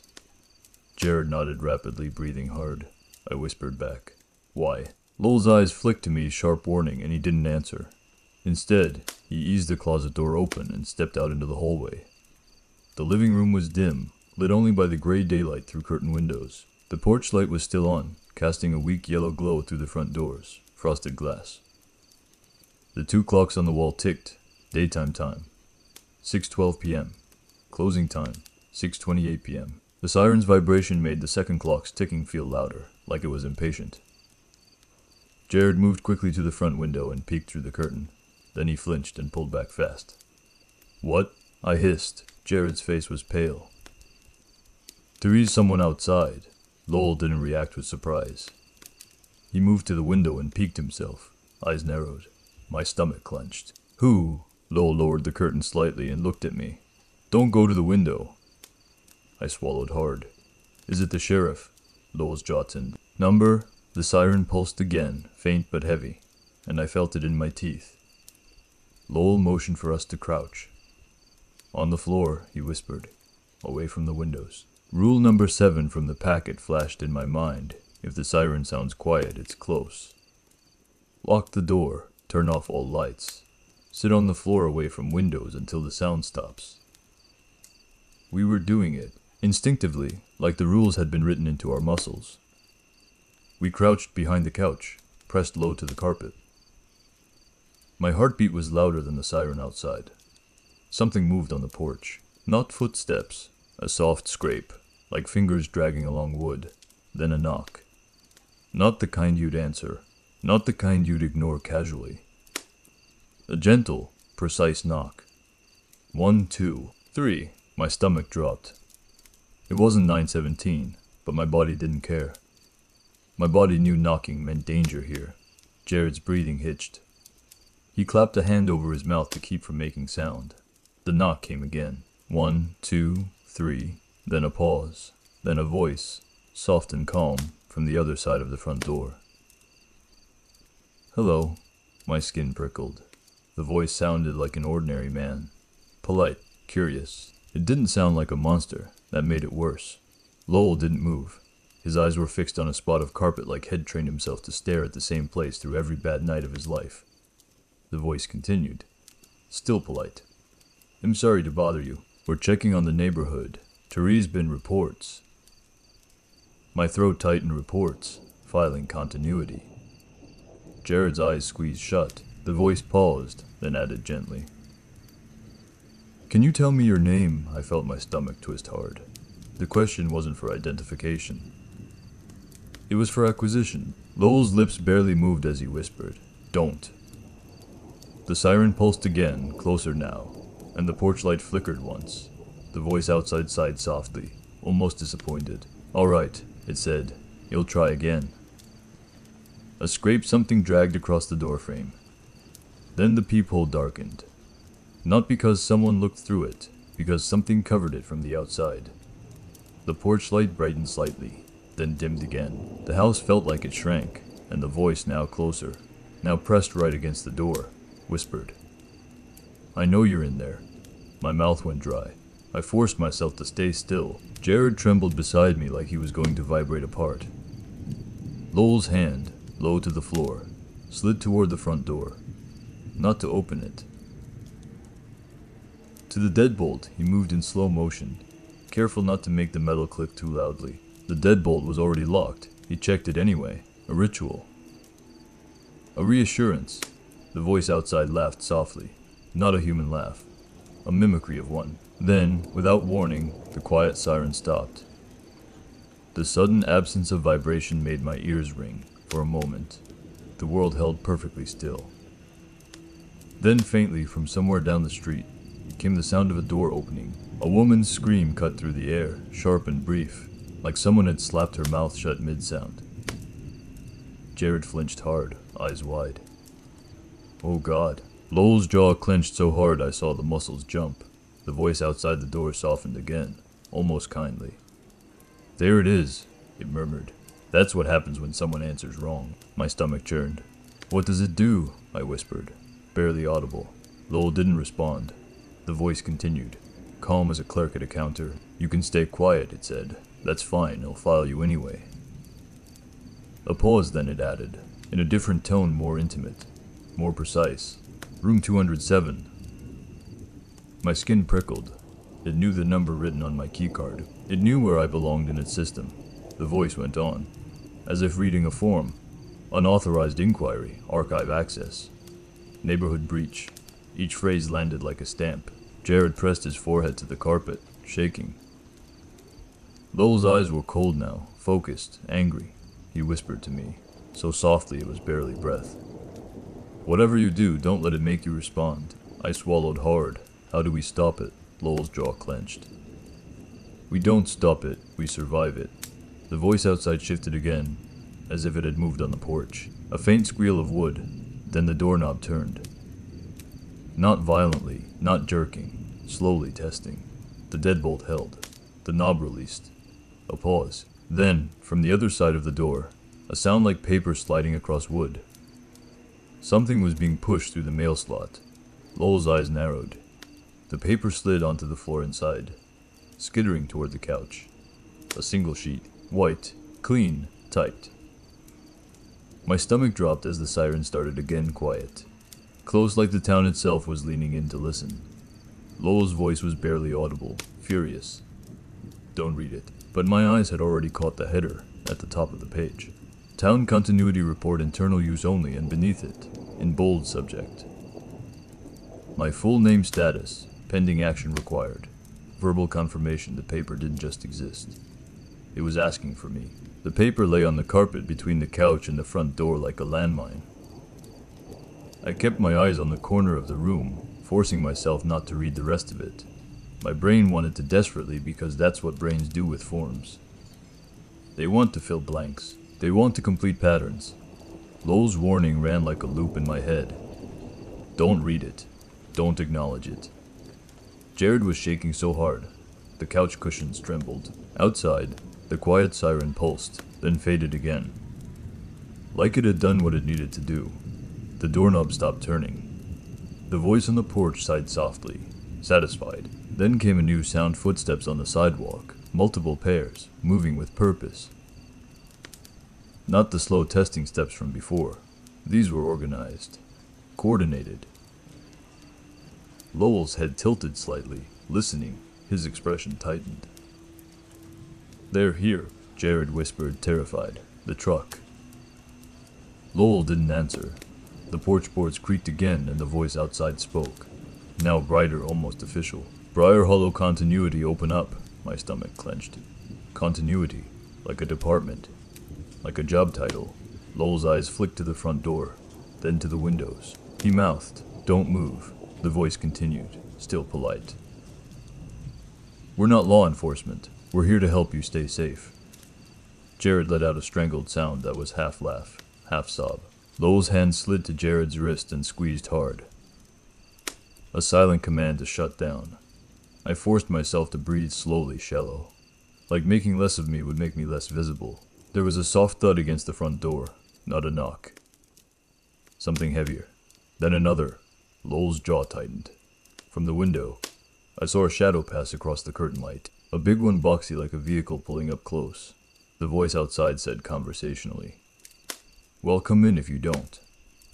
Lowell's eyes narrowed. He shifted his weight, preparing. Jared's whisper was panicked. "What do we do?" Lowell stared at the paper on the floor. "We don't give them what they want." "What do they want?" I whispered. Lowell's gaze snapped to mine. "A statement." My stomach churned. "They already have a statement." "No," Lowell said, teeth clenched. "They have paper. They need your mouth to make it stick." The phrase "action required" verbal confirmation echoed like a curse outside. The voice sighed again, impatient now. "All right," it said. "We'll use the manager." My stomach tightened. "Manager?" Lowell's eyes widened, sharp and alarmed. He looked toward the hallway like he expected someone to step out of it. And then I heard a sound that made my blood run cold. A phone buzzing upstairs. Not in the living room. Not outside. Upstairs in a house that was supposedly abandoned. A muffled vibration against wood, growing louder, then stopping abruptly as if the call had been answered. Jared's eyes went wide with horror. Lowell whispered. Number footsteps creaked above us. Slow, deliberate steps on the second floor. I stared at the ceiling, throat locked. The voice outside spoke again, now softer, almost pleased. "See, safer already." The front door didn't open. The deadbolt didn't click. Instead, the upstairs footsteps moved toward the staircase. And then a figure began descending the stairs into the living room. A woman, middle-aged, hair in a tight bun, wearing a simple cardigan and slacks like she'd stepped out of an office. She looked normal. She looked familiar. My stomach dropped as recognition hit like a slap. It was the motel clerk. The same pale eyes, the same stiff posture, the same tired mouth, except her expression now was empty in a different way, like she'd been unplugged. Jared made a small choking sound. Lowell's hand clamped down on my shoulder so hard it hurt. The woman reached the bottom step and stopped in front of us, looking down at the couch. Her eyes didn't track like a person's. They moved in little jerks, like a camera focusing. Then she spoke, and her voice wasn't hers. It was the same polite official voice from outside. "Hello," it said through her mouth. "I'm going to help you complete your report." My skin crawled. Lowell's voice was low and furious. "Don't you use her." The woman's head tilted. The motel clerk's face twitched into the faintest smile. "Why not?" the voice asked. "She belongs to us already." Jared's breathing turned into small, panicked whimpers. The woman took a step toward the paper on the floor, moving stiffly. Like her joints didn't quite agree with the motion. Lowell shifted, ready to lunge. I whispered. "Lowell," he snapped. "Don't say my name." I bit my tongue hard enough to taste blood. The woman bent down, picked up the continuity report, and held it out toward me. Her hands were steady, too steady. The voice from her mouth remained calm, conversational. "All we need is your confirmation," it said. "Then we can walk you out safely. We can correct the confusion. You can go back to your life and stop feeling anxious." The word anxious landed like bait. It sounded like something a therapist would say. It sounded like a lie that wanted to be believed. My throat tightened. I could feel my mind stretching toward it, a way out. A way to make this make sense. A way to stop being afraid. Lowell's hand pressed hard into my shoulder. "Anchoring me," he whispered. "It's offering relief. That's the trap." The woman's eyes locked on mine. They were pale, blank. Unblinking behind her, from the upstairs hallway, came another sound, paper rustling, like a stack of forms being shuffled. Then, faintly, the whir of a printer. A printer should not exist in an abandoned house. But the sound was unmistakable. A machine feeding paper, ready to make something official. The woman smiled wider. "The department is ready," the voice said. Jared whispered, barely audible. "Correction department." Lowell's jaw tightened. "It's not a department, it's a function." The woman extended the form closer. The header stared at me. Status. Pending. Action required. Verbal confirmation. My brain screamed not to do it, but my mouth wanted to. because my mouth wanted to end it. The voice softened. "Just say yes," it murmured. "Just say you're here." Lowell's whisper was harsh. "If you confirm you're theirs." My hand shook. I didn't take the paper. Instead, I did the only thing I could think of that didn't involve speaking. I reached into my pocket and pulled out the torn notebook page. Jared had given me the shift log and held it up like evidence. The woman's face twitched. Her eyes flicked to the page. The voice through her mouth dropped half a register. "That doesn't belong to you." I swallowed hard. Keeping my mouth shut, Lowell's grip tightened. Jared pressed his hands against his own ears, eyes squeezed shut like he was trying not to hear any of it. The woman stepped closer, and in that moment I realized what correction looked like up close. It wasn't violence. It was administrative. It was a system trying to make an error disappear. The woman's free hand lifted, not to grab me, but to point at my lips, as if reminding me what tool it needed. "Confirm," the voice said, no longer polite. Then, outside the house, I heard something heavy shift, the scrape of a vehicle door. A metal clank like a lock being undone, and a new sound, low and mechanical, like the growl of an engine under strain. Lowell's eyes widened. "The truck," he whispered. The woman smiled. "We brought supplies," the voice said. "We can correct you here, or we can correct you on paper." My throat tightened as the porch light flickered, and the quiet siren began again close, patient like a metronome, counting down to 9:17. And from upstairs the printer fed out a new page with a soft mechanical chirp. The woman didn't look at it. She didn't need to. She already knew what it would say, because it was being printed for me. Lowell moved first, not toward the front door, not toward the windows. He moved toward the kitchen fast, decisive like he'd already mapped the house in his head, and knew where the weak points were. Jared flinched, then followed, half crawling behind the couch like the open air might see him. I stayed frozen for half a heartbeat, staring at the motel clerk's borrowed face, and the paper extended toward me like a leash. Then Lowell hissed, "Move." We slipped into the kitchen, crouched low, keeping away from windows. The kitchen smelled like old dish soap and grease. A pot sat on the stove, lid slightly ajar, like someone had been interrupted mid-dinner. Lowell yanked open a cabinet beneath the sink. Inside, behind cleaning supplies, was a trapdoor, a square cut into the floor, edges framed with old wood, a recessed ring handle. My stomach dropped. Another Lowell shot me a look, no talking. He hooked a finger under the ring and pulled. The trapdoor lifted with a soft groan, and cold air rose from below like breath. A ladder descended into darkness. Jared whispered, "We can't go down there." Lowell's eyes were hard. "We can't stay behind us." In the living room, the woman's footsteps moved slow, deliberate tracking by sound rather than sight. The voice from her mouth called, still calm but sharpened with impatience. "I can hear you." Lowell didn't hesitate. He climbed down the ladder first. Jared hovered at the opening, trembling eyes flicking toward the doorway, as if expecting the woman to appear any second. The quiet siren pulsed again, heavier now. I grabbed Jared's sleeve and whispered, "If we stay, we're done." Jared swallowed hard, then nodded once, terrified. He climbed down. I followed last, pulling the trapdoor down gently behind me, leaving a crack just enough, because every rule so far had punished complete closure. The darkness below smelled damp and metallic, like water in old pipes. My shoes hit concrete. The ceiling was low. The space was narrow like a crawl space at first, then opened into a larger tunnel unfinished. Rough concrete walls, exposed beams. And the hum was stronger down here. Not the siren hum. A different one. A low vibration that felt like machinery somewhere deep underground. Lowell moved ahead without a flashlight. That alone terrified me. Either he could see in the dark, or had walked this tunnel enough times to know it by memory. Jared's voice shook. "Where does this go?" Lowell whispered back. "Public building." "What public building?" I asked. Then bit my tongue immediately. Lowell didn't answer. We moved fast, single file. The tunnel sloped gently downward, then leveled out. After what felt like too long enough, that I began to wonder if the tunnel was even physically possible.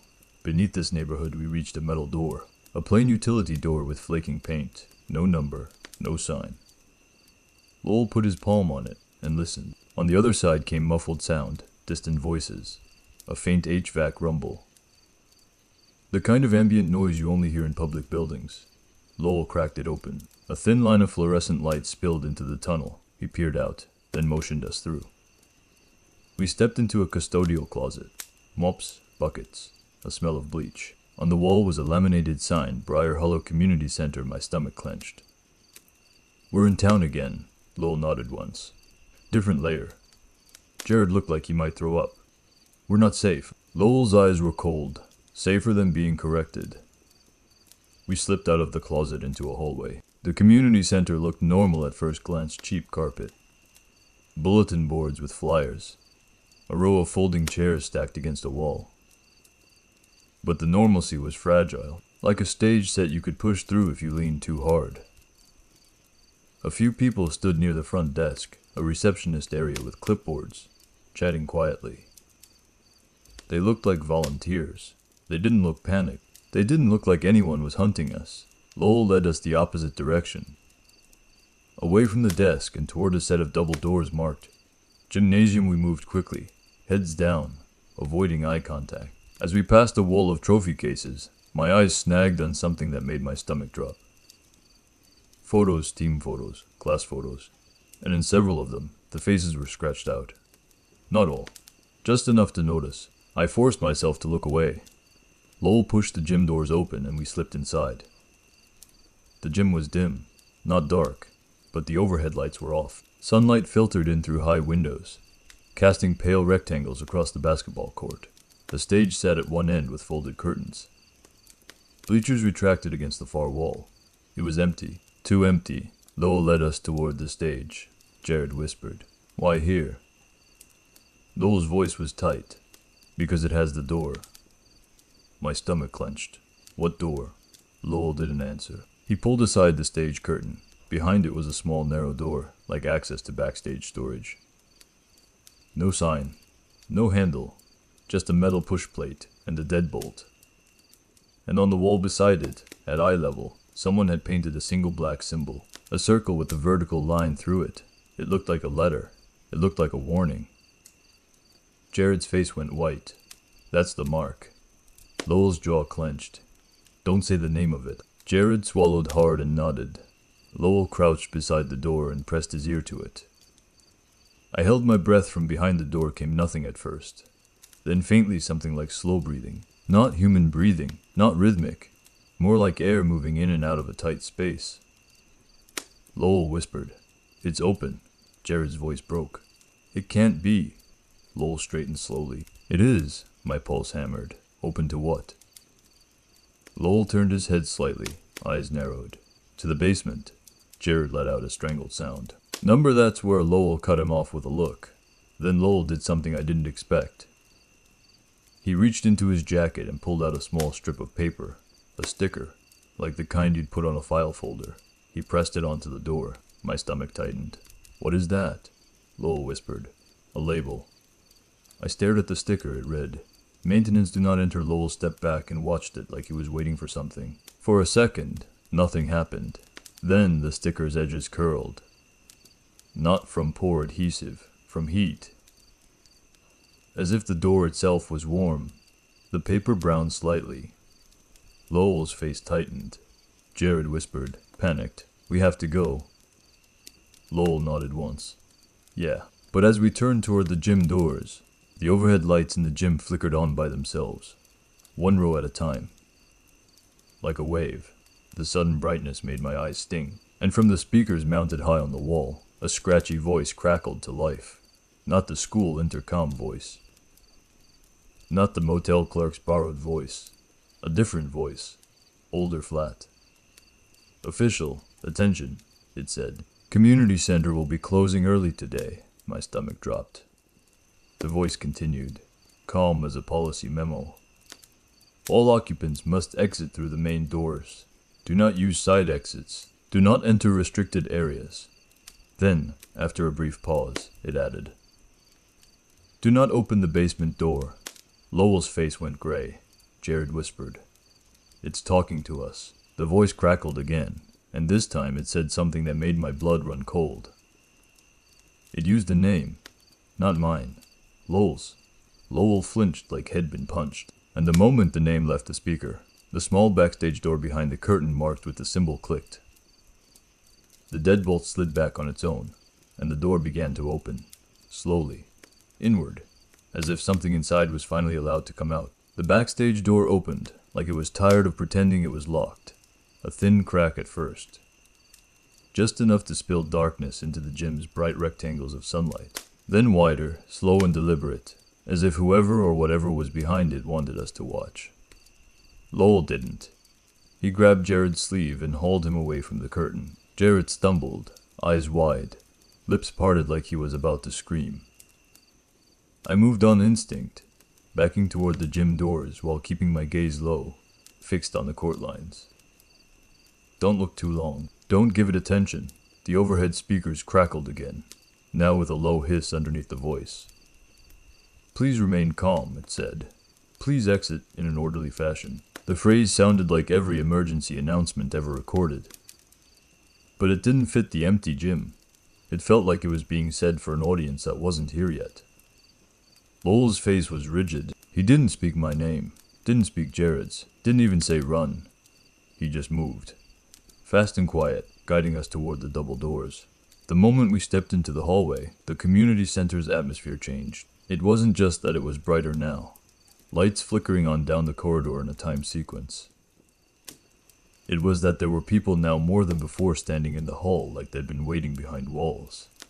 They weren't rushing. They weren't panicking. They were moving in calm, purposeful lines toward the main entrance, and none of them looked at us. Not even when we shoved past.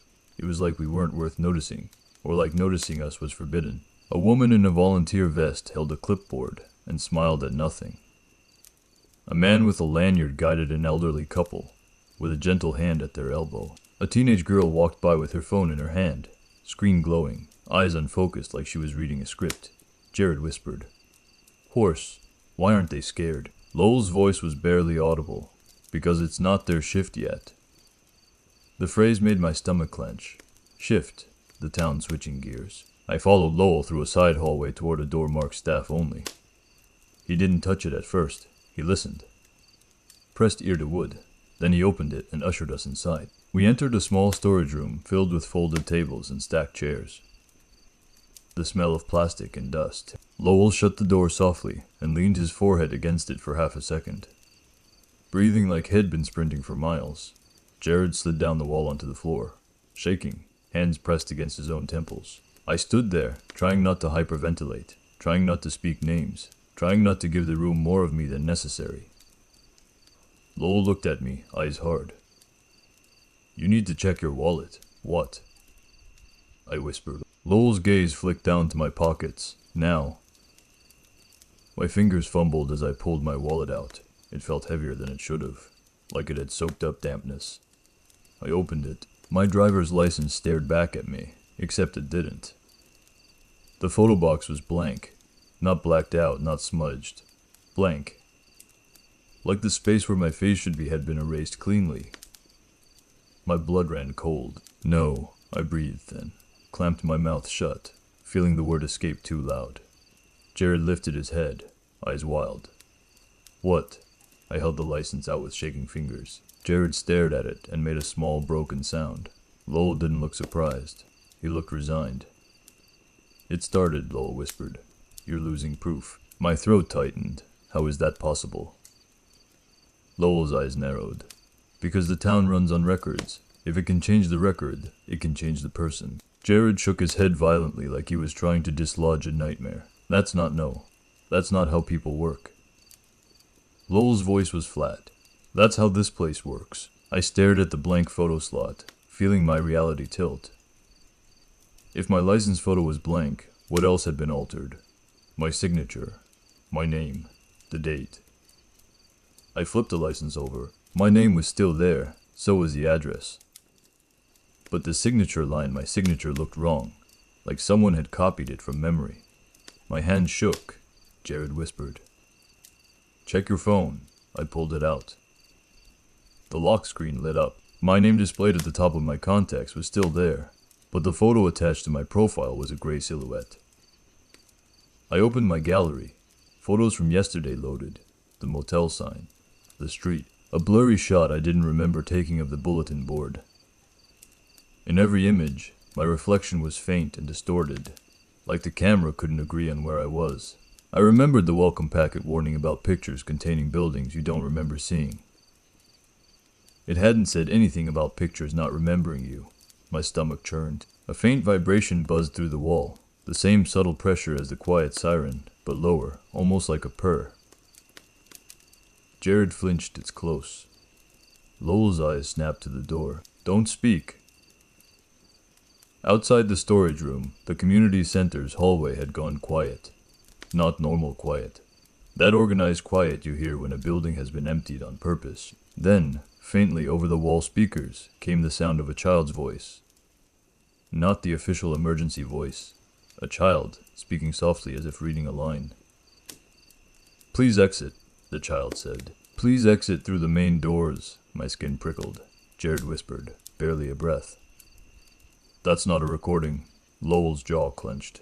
He shook his head once. No more words, the child's voice continued. Still soft, still calm.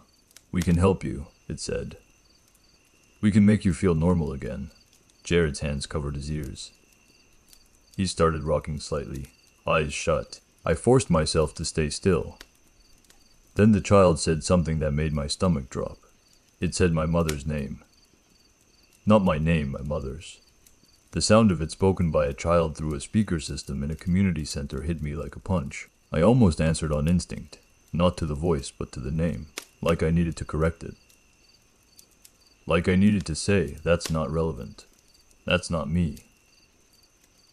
That's not. Lowell's hand shot out and grabbed my wrist hard enough to hurt. His eyes were furious. Jared whimpered, Stop. Stop. The child's voice shifted, as if it had realized the pressure point. It tried again. It said my father's name, then my boss's, then my own full name, slow and careful, like it was tasting each syllable. Each name made the air feel thicker, heavier. The town wasn't just calling us. It was enumerating us, cataloging. Lowell's voice, barely audible, shook with restrained rage. It's indexing. Jared's shoulders shook. Make it stop. Lowell stared at the ceiling, eyes narrowed. It won't stop. It only moves on when it gets confirmation. I stared at my blank license photo again, heart pounding. This is what the sheriff meant, I whispered, then winced at my own voice. Lowell's gaze snapped to me. Don't whisper. Whispering counts. I swallowed hard, lips pressed together. Jared's phone buzzed in his pocket. He froze, eyes wide like a cornered animal. The buzzing stopped. Then started again. Jared pulled the phone out with trembling fingers and stared at the screen. His face drained of color, Lowell whispered. Don't answer. Jared's voice cracked. It's my sister. He held the phone out, screen facing us. Calling, Lexi. Jared's eyes filled with tears.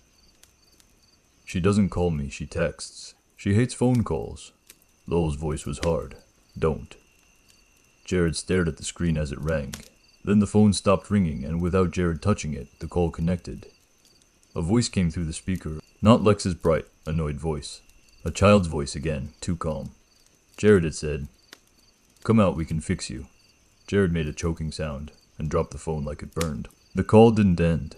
The voice continued. Now echoing from the phone on the floor and the speakers in the hallway at the same time. Come out! Come out! Lowell crouched, grabbed the phone, and shoved it into a metal drawer, slamming it shut. The sound of the drawer closing rang like a gunshot. The hallway speaker went silent.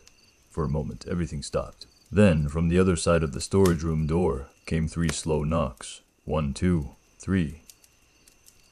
Not frantic, not angry. Patient. Lowell's eyes met mine. He didn't need to speak to tell me the truth. It didn't matter how many doors we shut. The town was already rewriting us. The only question left was whether we could stop it from finishing. The 3 knocks on the storage room door didn't repeat. They didn't need to. They were a punctuation mark, a reminder that we were being handled.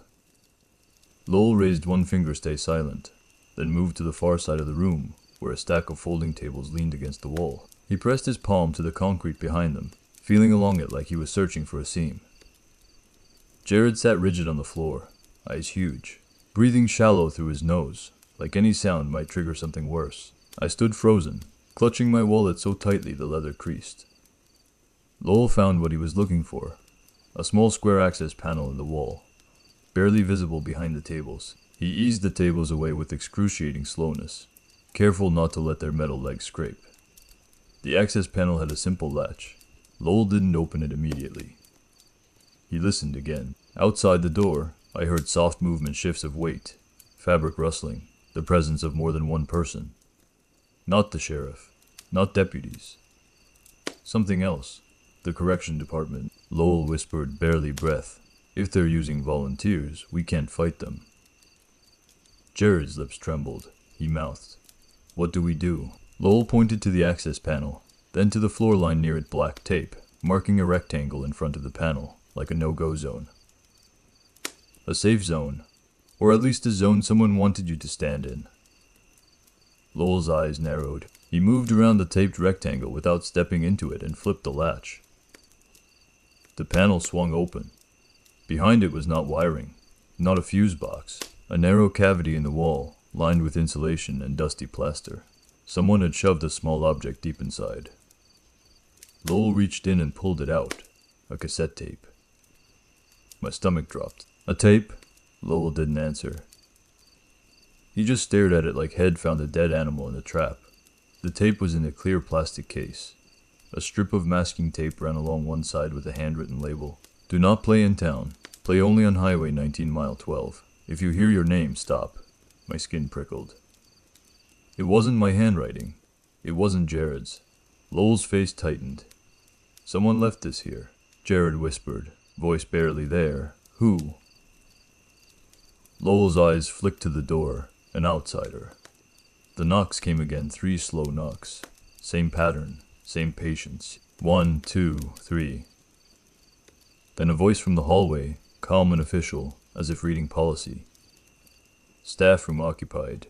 Please open the door for continuity verification." My throat tightened. Lowell held up the cassette case so Jared could see it.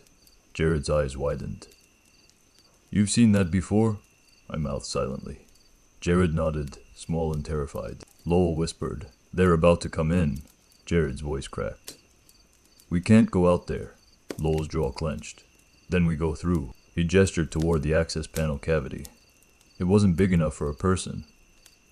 Not unless the wall had more behind it. Lowell reached into the cavity again and felt around. His fingers found another latch deeper inside, hidden, deliberate. He pulled. A second panel slid aside, revealing a tight crawl space. My stomach dropped. Lowell didn't hesitate. He pushed the cassette into my hand.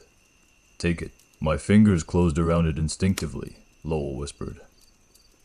"If we get separated, that tape tells you what to do." Jared shook his head violently. "No, no, no." Lowell shot him a look. "You want to wait for them to read you out loud." Jared's face crumpled. He covered his mouth with both hands, eyes squeezed shut. Outside, I heard a metallic click. A key in the storage room door. Lowell's eyes widened. "Now." He shoved Jared toward the crawl space first. Jared hesitated, then scrambled in, wriggling like a trapped animal. Lowell grabbed my shoulder and shoved me after him. I crawled into the wall cavity, dirt and insulation scraping my jacket. The space was tight enough that my ribs pressed against the studs. My breath sounded too loud in my own ears. Lowell followed, sliding the panel closed behind him. A second later, the storage room door opened. Light spilled through the cracks around the panel. I heard footsteps enter. 2 pairs. The voices were soft, professional, oddly cheerful. Looks like they stepped out. One voice said, "They're learning," another replied. Then a different voice, older, steadier, spoke with mild annoyance. "Check the drawer." My stomach clenched. The drawer where Lowell had shoved Jared's phone. I heard metal scrape. A pause. Then a soft laugh. "They're hiding," the voice said. "That's cute." My throat tightened. The crawl space beneath my elbows vibrated faintly, like the wall itself carried sound. Jared was ahead of me, trembling so hard I could feel it through the studs. Lowell whispered, barely audible, "Don't move." Let them talk. Footsteps shifted. Then a sound like paper sliding forms being handled. Room 207. One voice said. Status pending. Another voice. Night worker, status resistant. Another. Gas station employee status. The voice paused. Disobedient. My stomach dropped. The older voice spoke again, calm as a clerk. We'll escalate. A pause then, like a new thought. Bring the tape. My blood ran cold, they knew. They knew about the cassette in my hand. The crawl space felt suddenly smaller. My lungs cramped. Lowell's eyes widened in the dimness. He mouthed silently. Keep crawling. We moved slowly, silently, inching forward through the crawl space as if we were inside the ribs of the building. The crawl space sloped slightly downward, then leveled, then turned. I scraped my elbow on a nail and bit down hard to keep from making a sound. Behind us, in the storage room, the voices continued. Do you think they'll try to leave? They always try, they can't. The older voice, they can, if they stop being interesting. My stomach churned. We crawled for what felt like an impossible distance. And then the crawl space opened into a wider service tunnel concrete again. Damp, with that low humming vibration. We emerged into darkness behind a loose panel in a janitor closet. Another one, this one inside a different building. Lowell eased the panel shut and leaned against the wall, chest heaving silently. Jared curled into a ball on the floor, shaking, eyes wet. I held up the cassette case in the dim light from a crack under the closet door. Highway 19 Mile 12. My throat tightened. That's outside town, Lowell nodded once. That's the point, Jared whispered, miserable. We can't leave. We loop. Lowell's eyes narrowed. Not if we take the safe route. Jared looked up sharply. There is another route. Lowell hesitated, then nodded. There is a road that isn't on either map. My stomach clenched. That's worse. Lowell's expression was grim. It's the only one that sometimes lets you slip through before it notices. We waited in the closet until the hallway outside emptied enough for us to move. When Lowell finally cracked the door and peered out, the building's corridor was empty and lit too brightly, like someone had turned up every light to remove shadows. We moved quickly through back halls, out a service exit, and into an alley behind the community center. The sky was darker now, late evening edging toward night. The town's second clock was catching up. I could feel it, the pressure in the air, the way the street seemed to narrow. We reached Jared's truck behind the gas station. It was still there miraculously. Jared fumbled with the keys, hands shaking so badly he dropped them twice. Lowell kept watch, eyes scanning the darkening street. Jared started the engine. We pulled out onto the road. I watched the time on my phone, heart pounding. 8:46, 31 minutes until 9:17. We need to hit mile 12 before closing time starts. Jared's breathing was ragged. If we loop, we don't loop. Lowell snapped. But his tone betrayed that he wasn't sure. As we drove, I stared at the cassette case. Whoever left it knew enough to put a location on it, a rule about names, a warning about playing it in town. Which meant someone had been in my position before. Someone had survived long enough to leave instructions. The road ahead stretched out of town toward the highway. For the first 2 miles, it felt like we might make it. Then Jared's dashboard clock flickered. Not off and on. It changed. 8:49, 8 to 64, 8:52. Jared swore under his breath. Lowell's jaw clenched. Don't look at the clock. Jared's voice cracked. It's on the dash. Lowell leaned forward and slapped a strip of duct tape over it, blocking the display. The truck's interior dimmed slightly, like the vehicle itself disliked being denied information. My throat tightened. The cassette case in my hand felt heavier, like it knew we were trying to reach the place it wanted to be played. And from the back seat, in the silence between engine hum and tires on asphalt, I heard something I couldn't explain. A faint clicking sound, like a tape spool turning. Even though the tape was still sealed in its case, the clicking followed us. Not loud enough to point to, not steady enough to time, just an intermittent little sound that made my skin crawl, because it felt purposeful. Like a metronome that only ticked when you weren't looking for it. Jared drove with both hands clenched tight on the wheel.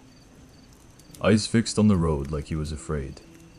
The lines might rearrange themselves if he blinked. Lowell sat rigid in the passenger seat, chin down, scanning the roadside with quick, controlled glances. He didn't look like a man escaping. He looked like a man trying to slip out of a locked building before the locks decided they were shut. My phone buzzed in my pocket once. I didn't take it out. Any notification felt like bait now. The highway sign appeared ahead, and for a moment I felt something close to relief. Highway 19 East Devi West, a green sign, white letters. Normal. Jared's shoulders loosened slightly. Lowell's jaw remained clenched. Don't relax. Jared's voice was tight. We're almost there. The clicking came again, sharper, like the tape case in my hand had shifted. I glanced down at it without meaning to. The cassette case was still sealed, but the strip of masking tape label looked smudged, not unreadable, but altered, as if the handwriting had been rubbed and rewritten. I held it up closer, and my stomach dropped. The label no longer said, "Play only on Highway 19 Mile 12. It now read, "Play only on Highway 19 Mile 17. Lowell saw my face change and snapped. "What?" I held it up. Lowell stared at it, eyes narrowing. It moved the marker. Jared's voice cracked. "How can a label move?" Lowell didn't answer. He didn't have to. The town didn't just loop roads. It adjusted instructions. It wasn't trying to keep us from leaving. It was trying to keep the leaving predictable. My stomach churned. Maybe it always said 17. Lowell's eyes flashed. "Number," Jared swallowed. "Then where is mile 17? Lowell looked ahead at the highway sign. "Past the edge." Jared's hands tightened. "What edge?" Lowell didn't respond. We turned onto Highway 19. For the first minute, everything was normal. The road stretched straight, 2 lanes, faded paint lines. Fields on either side. I could see a mile marker ahead. Mile 11, my pulse kicked. We were actually doing it. We passed mile 11. The air felt slightly lighter. Jared exhaled shakily. Okay, we're fine." Lowell didn't relax. Then we passed a billboard advertising a local diner with a cartoon pie. And 10 seconds later, we passed the same billboard again, same pie, same faded paint, same crack in the bottom left corner. My stomach dropped. Jared's voice rose, panicked. "Number no." Lowell's hand slammed down on the dashboard, eyes forward. Jared's breathing turned ragged. We looped the highway. "That shouldn't be possible," I whispered, then clamped my mouth shut. Lowell's jaw clenched. "It's possible when you're still in town." Jared swallowed hard. "We're not in town. We're on Highway 19. Lowell's eyes were cold, not the real one. The mile marker ahead read mile 11 again. My skin prickled. The town wasn't looping us in a circle anymore. It was looping us in a line, keeping the illusion of progress while holding us in place, like a treadmill. The clicking in my hand grew louder, as if the cassette case approved. I held it tighter, trying to ignore it. Lowell leaned closer, voice low and urgent. "We need the seam." Jared's eyes were wild. "The seam," Lowell nodded toward the right shoulder. "Watch the fence line." We drove past brown fields, and there just beyond the ditch ran a stretch of old fence posts. Most were crooked, half collapsed. Then, for a short segment, the fence posts changed. They were newer, straighter, painted white, a line drawn over an old line. Lowell's voice tightened. "There," Jared hesitated. "What am I looking at?" Lowell hissed, "The place where the road is trying to become 2 things at once." My stomach churned. The air outside the truck looked faintly wavy, like heat distortion even though it was cold. A mile marker appeared ahead, mile 12. My pulse kicked. Then it flickered just for a fraction of a second into mile 17. Then back to mile 12, Jared swore. "What the hell?" Lowell's eyes locked on the marker. "That's it. That's the edge." My throat tightened. "So what do we do?" Lowell's answer was immediate and terrifying. "We stop," he said. Jared snapped. "No." Lowell's voice hardened. "If we don't stop, we keep looping. If we stop at the seam, we can step through before it corrects." Jared's hand shook. "Step through where?" Lowell's gaze flicked to me out. My stomach dropped. "You want us to get out of the truck?" Lowell nodded once. We have seconds. Jared's breathing turned into small panicked gasps. Number no. Lowell leaned forward, voice low and furious. You want to die in a loop, or you want to try? Jared slammed his foot on the brake. The truck lurched, tires crunching gravel as we pulled onto the shoulder, near mile 12, mile 17 both. Neither the moment we stopped. The air felt heavier. The quiet siren tone returned, faint but present, like the town had noticed we had stopped playing along. Lowell threw open his door. Now, Jared stayed frozen, hands on the wheel, eyes wide like he'd been paralyzed. I clutched the cassette case and forced myself out of the truck. The cold air hit my face like a slap. The world outside looked wrong. The fields on either side shimmered faintly like a mirage. The highway ahead looked normal. But my eyes couldn't settle on it. The mile marker stood rigid, but the number on it seemed to shift if I looked directly. Lowell grabbed my sleeve and pulled me toward the fence line where the white posts began. Don't look at the sign, he hissed. Look at the posts. We moved fast, stumbling through the ditch. Jared finally climbed out behind us, voice trembling. I hate this. I hate this. Lowell ignored him. At the fence line. Lowell stopped. He stared at a specific fence post. It was painted white, but the paint was fresh, only on one side. The other side was old wood. Two versions of the same post pressed together. Lowell reached out and put his hand on it. The moment his palm touched it, the quiet siren stopped. The air went still, and the world made a sound like paper tearing. Lowell pushed. The fence post didn't move. The space behind it moved, like the air had depth, like the world was a curtain. Lowell's eyes widened. There is the seam, Jared whispered, terrified. What's on the other side? Lowell didn't answer. He stepped forward and pressed his shoulder into the space. For a split second, his outline distorted like his body became a reflection in rippling water. Then he stumbled through. Gone. Not vanished dramatically. Just no longer there. My stomach dropped through my feet. Jared screamed his name, Lowell's name, out loud. The moment Jared said it, the air snapped back like a rubber band. The fence post went solid. The siren tone returned, louder now, still quiet. But closer, urgent. Jared's face crumpled in horror. Number no, Lowell. I grabbed Jared's jacket and yanked him back from the fence. Stop talking. Jared stared at me, eyes wild. His gone. I swallowed hard, throat burning on the other side of the fence line, where Lowell had stepped through. There was now nothing but ordinary air, no seam, no ripple, as if it had never existed. And then my phone buzzed in my pocket with a single notification, vibrating against my thigh like a heartbeat. A message preview lit the screen, from a contact with no name. Just a blank silhouette. The message read, Subject, Night Worker Status. Removed. My hands shook. Jared stumbled backward, sobbing.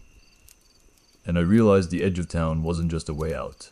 It was a mouth. And it had just swallowed the only person who knew how to use it. Jared broke. There's no cleaner way to say it. He staggered backward into the ditch and dropped to his knees. Hands clawing at the gravel, like he was trying to anchor himself to something real. His sobs weren't quiet, and every sound he made felt like it lit up the air like a flare. Lowell, he shouted again, and my stomach twisted because names were weapons here. I grabbed him by the shoulders and shook him once. Hard stop. He stared up at me, eyes glassy. Has gone. I swallowed bile. My throat burned. I didn't know if Lowell was dead. I didn't know if Head stepped out of town into freedom or into something worse. All I knew was that the seam was gone now. Snapped shut the moment. Jared spoke his name, and the message on my phone removed made my skin crawl with a terrible certainty. The town wasn't just tracking me. It was tracking everyone around me. It was thinning my support system like trimming branches off a tree. I forced my voice low. Get up. Jared shook his head violently. Number, I can't do this. You can, I said, though I didn't believe it. If you stay here, we're done. Jared's sobbing hitched. I can't go back. I looked toward the highway. The mile marker stood perfectly still now. Mile 12. Just 12. No flicker. No seam. The road behind us back toward town looked longer than it should, like the horizon had pulled away. and the quiet siren tone that had been vibrating faintly in the air stopped abruptly. The silence that followed was worse. It felt like the town had finished listening, like it had decided. I hauled Jared up by the arm. He stumbled, barely able to stand. His face was red and wet, his breathing ragged. We scrambled back toward the truck. As we climbed into the cab, the engine started on the first turn like it had been waiting. Jared sat behind the wheel, staring straight ahead, hands frozen at 10 and 2 like a mannequin. "Drive," I whispered. He didn't move. I leaned closer. "Drive. Now." Jared swallowed, hands shaking, and pressed the gas. The truck pulled onto the highway. For about 30 seconds, it felt like we were moving forward. Then the billboard with the cartoon pie slid into view again. Same faded paint, my stomach dropped. Jared's voice came out thin and broken. "Number, we're looping," I whispered, more to myself than to him. Jared's hands tightened hard enough that his knuckles turned white. The pie billboard passed again, and again. The horizon didn't change. The mile marker never appeared. It was like the town had placed us on a strip of road that wasn't connected to anything else. A controlled environment. A pen. Then ahead. Flashing lights appeared, red and blue. A police cruiser sat angled across one lane with cones laid out, blocking traffic like a checkpoint. A familiar silhouette stood beside it. Sheriff's hat. Broad shoulders, calm posture. My stomach turned to ice. Jared let out a weak, hysterical laugh. "Of course." The truck slowed as if the accelerator had become heavier. The sheriff raised one hand, palm out, "Stop." Jared stopped. The sheriff approached the driver's side window at an unhurried pace, like we were just being pulled over for a broken taillight. He leaned down, and for a moment his face looked almost kind. "You look upset," he said, voice gentle. "Accidents happen." Jared's jaw trembled. "Where is he?" The sheriff blinked slowly. "Who?" Jared's face twisted with disbelief. "You know who." The sheriff shook his head with a slight, almost sympathetic smile. "Son, you've got yourself confused." Jared made a strangled noise and looked at me, eyes pleading. The sheriff's gaze shifted to me. He didn't use my name this time. He didn't need to. He said, "Room 207. My stomach clenched. "Step out," the sheriff said. "Both of you, let's talk." Jared's hands trembled on the wheel. "Number," the sheriff's smile thinned. "You're already on the road," I allowed. Allowed. The word made my skin crawl. The sheriff straightened and tapped the truck roof lightly one, two like a signal. In the rearview mirror, another vehicle pulled up behind us. A plain white van. No logos. No markings. It could have been a contractor. It could have been a delivery van. It could have been the correction truck. The side door slid open silently. Two men stepped out. They wore work clothes, dark jackets, gloves, boots like utility workers. Their faces were ordinary. That was the worst part. They looked like anyone. One of them held a clipboard. The other held a thick folder of paper. The sheriff leaned in close, voice softer. "We're going to do this the easy way," he said. "You sign, you go." Jared's voice cracked. "Sign what?" The sheriff gestured toward the man with the folder. The man stepped forward and held the folder up to the window like a waiter presenting a menu. I saw the header through the glass. Town Continuity Statement, Voluntary Compliance, the same one on the roof. The one the sheriff said not to take. The one he was now forcing on us. Jared's breathing turned shallow. "If we sign," where the sheriff cut in gently. "If you sign, you're safe." My throat tightened. Safe from what? The sheriff's eyes held mine. From becoming complicated. The man with the clipboard opened it and clicked a pen. The pen sound felt too loud. The sheriff spoke again, calm as a bedtime story. "This town has problems," he said. "Every town does. Ours just happens to be specialized." Jared's voice was a whisper. "You're killing people." The sheriff sighed. "No," he said, and for the first time I heard a hint of irritation. "We're maintaining continuity." He tapped the folder once. "You're an outsider," he told me. "You notice things. You went where you weren't meant to. That doesn't make you bad. It makes you incompatible." My stomach churned. The sheriff continued, tone almost conversational. "So we give you a cover story. You go home. You tell yourself you had a bad week. You tell your boss you found record irregularities and the town was uncooperative. You forget the rest. Jared shook his head slowly, tears slipping down his cheeks. I can't forget. The sheriff's eyes softened. You will. He nodded to the man with the clipboard. The man tapped the paper with the pen tip. Right where the signature line waited. Jared stared at it, trembling. Then, to my horror, he reached for the folder. I grabbed his wrist. Don't. Jared looked at me, eyes empty with despair. I can't do this anymore. The sheriff smiled faintly, pleased. And in that moment, I understood something sickening. The statement wasn't just legal cover. It was a spell written in bureaucratic language. It wasn't forcing you to lie to others. It was forcing you to agree with the town's version of you. Jared's hand hovered over the pen. The sheriff said softly, "Just sign." Then he added, like a final push, "And you can stop hearing the siren." Jared's shoulders sagged. My heart hammered, and I realized if Jared signed, He'd become a compliant version of himself. One that wouldn't remember Lowell, wouldn't remember the seam, wouldn't remember the scratched out faces. He'd survive. But he'd be gone anyway. I tightened my grip on Jared's wrist and spoke without thinking, voice sharp and loud in the open air. "Look at the mile marker." The sheriff's smile vanished. Jared blinked. The men in work clothes froze. And in the split second of silence, the town made its displeasure known. The billboard with the cartoon pie behind us changed. The pie's smile stretched wider, and the letters beneath it rearranged themselves into two words that made my blood run cold. "Stay put." The sheriff's calm cracked. Not in a dramatic outburst, just a subtle tightening around his eyes. The kind of expression shift you see when someone who's been in control suddenly realizes you've done something unpredictable. "Don't do that," he said quietly. Jared stared out the windshield at the mile marker, like it might explain how to breathe again. His hand trembled in mine, still hovering over the pen. The men from the van clipboards and folders held like weapons didn't move, but I could feel their attention sharpen.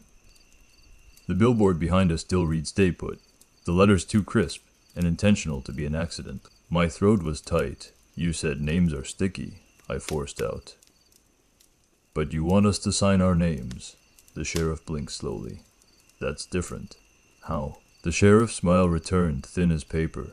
"A signature is consent," he said. "A name spoken out loud is invitation." My stomach churned. "Invitation to what?" I didn't ask. I didn't give him the satisfaction of another question. Instead, I took the cassette case out of my jacket pocket and held it up where he could see it through the glass. The sheriff's eyes flicked to it, and for the first time, something like genuine irritation flashed across his face. "Where did you get that?" he asked. I didn't answer. The sheriff sighed, almost bored. "You can't leave," he said, voice gentle again. "You can't play it. You can't fix anything. All you're doing is adding mess." Jared swallowed hard, voice hoarse. "Where is Lowell?" The sheriff's expression shifted into something approaching pity. "You're stuck on a name," he said. "That's what happens when people get attached." Jared's jaw clenched. "Is not a name. Has a person." The sheriff's eyes stayed steady. Was. Jared made a strangled sound and started to surge forward, like he might leap out of the truck and attack him. I grabbed his shoulder and shoved him back into the seat. The sheriff stepped back, straightening. He tapped his finger once on the folder in Jared's hand. "I'm going to make this simple," he said. "You sign. You go. You stop being interesting." I felt something cold settle in my gut. Stop being interesting. Like that was the key. Like attention notice was food for whatever mechanism ran this town. My phone buzzed again in my pocket. I ignored it. The sheriff nodded to the man with the clipboard. "Well, I'll give you a moment," he said. The men stepped back slightly, not leaving, just repositioning like they were patient predators. The sheriff walked toward his cruiser. As he did, the town changed. It didn't wait for 917. It didn't need to. The air pressure shifted. The horizon seemed to pull closer. The sky dimmed as if the sun had been nudged behind a curtain. Jared whispered, panicked. "It's happening." I checked my phone without thinking, desperate for an anchor. 8:58 p.m. We had 19 minutes. Except the town didn't care about my phone time. It cared about closing time. And something told me closing time was already arriving. The sheriff opened his cruiser door, reached inside, and pulled out a small portable radio, an old model. Chunky, with a long antenna. He clicked it on. Static. Then a calm-voiced female official, like an emergency broadcast. Closing procedures are now in effect. My stomach dropped. The voice continued, steady as a machine. All residents and guests must remain in place. Do not travel.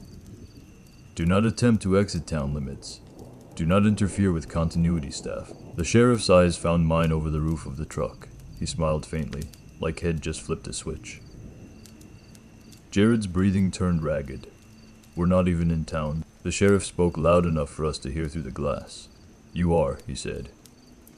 You're always in town when it wants you. The quiet siren tone returned not from far away, but inside my skull. Low and close. Felt, not heard. Jared clapped his hands over his ears. Make it stop. I grabbed the cassette case again and stared at the label. It still read Mile 17, and now I understood why. Mile 12 was a lie. This whole stretch of highway was a lie. Mile 17 might be where the lie thinned. A place where the tape could actually be played. A place where instructions might matter. I leaned toward Jared, voice low and urgent. We can't sign. Jared's eyes were wild. Then what? I swallowed hard. We drive. Jared shook his head violently. We loop. Not if we force it to pick a version, I whispered. Though I didn't know if I was right. I just knew standing still was surrender. Jared's hands trembled on the wheel. We can't. The sheriff walked back toward us, radio in hand, calm as a man walking a dog. The men from the van returned to the truck window, pen ready. Last chance, the sheriff said softly. I clenched my jaw and did the worst possible thing. I spoke his name. Not his title, not sheriff, his actual name. The one ID heard him say on the roof when he used it like a match. I didn't know why I did it. Maybe because I wanted to see if names really were sticky. Maybe because I wanted to throw a wrench into the machine. The sheriff's face went blank. For a split second, his eyes lost focus, like someone had unplugged him. Then his expression snapped back, and the calm was gone. His voice turned sharp. You don't get to do that. The quiet siren tone surged, stronger, and Jared cried out, hands still over his ears. The men from the van stepped closer. The sheriff leaned down to the driver's side window, and his voice dropped to something dangerously intimate. You want to be a problem, he murmured. Fine. He tapped the glass twice, and the van's side door slid open again. This time, something inside shifted, not a person stepping out. A shape too tall to stand fully inside the van, hunched in shadow. My stomach clenched hard enough that I almost vomited. Jared's eyes went wide. What is that? Lowell's earlier warning flashed through my head. Don't look too long. But the shape moved just enough for me to see its outline. Not a monster with claws, not a demon. Something that looked like a person wearing a person, badly. 2 long arms. Wrong posture, a head tilted at an angle that made my neck ache in sympathy. It held something in its hand, a folder, even it carried paper. The sheriff's voice was ice. This is what happens when you won't cooperate. The shape took one slow step out of the van, and the air around it dimmed slightly, like it absorbed light. Jared whimpered. The shape turned its head toward our truck, and from inside the cab, my phone rang. Not buzzed. Rang, a normal ringtone line. I stared at the screen. Calling Mom, my throat tightened so hard it hurt. Jared stared too, tears streaming down his cheeks. Don't answer, he whispered. The shape by the van tilted its head, listening to the ringtone like it was music. The sheriff smiled faintly. Go on, he said softly. It's your mother. I didn't answer. I turned the phone off with shaking fingers. The ringtone stopped. The moment it stopped, the shape by the van moved faster one sudden, jerking step toward us like a glitch in reality. Jared screamed. The men with the clipboard grabbed at the door handle, trying to open it from the outside. The lock clicked once like it had been disengaged. My blood ran cold. The sheriff's voice, calm again, said, Closing time, and the truck doors unlocked themselves. Jared reacted before I could think. He slammed his palm down on the lock button. Click. The doors locked again. For half a second the world held still, like it was surprised a simple human action could override the town's decision. Then the lock buttons popped up on their own. Click. Unlocked. Jared hit them again. Locked up again, unlocked. A tug of war between his hand and something that treated the truck like it was part of the town's infrastructure. My breath came out in short, panicked bursts. The men at the window tried the handle again. The latch moved. The sheriff watched with a small, patient smile. The hunched shape by the van took another step forward, dragging that folder like it was heavy with names. Jared's voice cracked. "We can't." I grabbed his wrist and forced it away from the lock button. "Stop fighting the lock," I hissed. "Fight the system." Jared stared at me wild-eyed. "How?" I held up the cassette case. "This." Jared's hand shook on the wheel. "We can't even get to mile 17. We can if we stop letting it choose the road," I said, and even as I spoke, I wasn't sure if I meant it literally or like a mantra. Outside, the sheriff leaned down to the window again. His voice was soft, almost kind, like he was offering help to a frightened animal. "Just sign," he murmured. "Then you get to keep your mother. You get to keep your face on your license. You get to keep your little memories." My stomach twisted. That was what it was doing. It wasn't threatening to kill us. It was threatening to remove us. To make us administrative errors. To make us unrememberable. The hunched shape moved again, closer, and the air inside the truck cooled slightly, like it was leaking out. Then something snapped into place in my mind, an ugly, precise understanding built from all the pieces. The maps, the filing, the clocks, the continuity statements, the scratched-out photos. The erased neighborhood, the voices demanding verbal confirmation. It wasn't random. It was a registry, a buried system that assigned existence like a permit. If you were on the registry, you existed in Briar Hollow.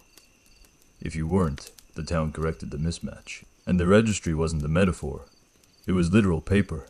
I remembered the basement archive under the removed neighborhood folders of streets, labeled statuses, reassignment complete. I remembered the way the motel clerk had filed me with a time, 9:17. I remembered the report slid through the mail slot. Status pending. Action required. Verbal confirmation. Action required. Not violence, a signature. A spoken yes, consent. My mouth went dry. "Jared," I whispered, then winced at using his name out loud in front of the sheriff. The sheriff's eyes flicked toward us, as if the name itself was a bell. I lowered my voice further. "The registry is real." Jared's breathing shook. "What?" "It's not a monster," I said, forcing the thought out in a tight stream. "It's a system that needs agreement. That's why they want you to sign. That's why they want you to answer to names. It needs you to confirm your entry." Jared stared at me like I was insane.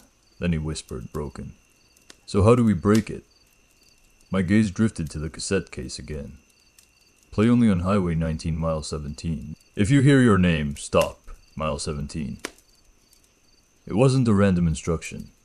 It was a location, a scene point.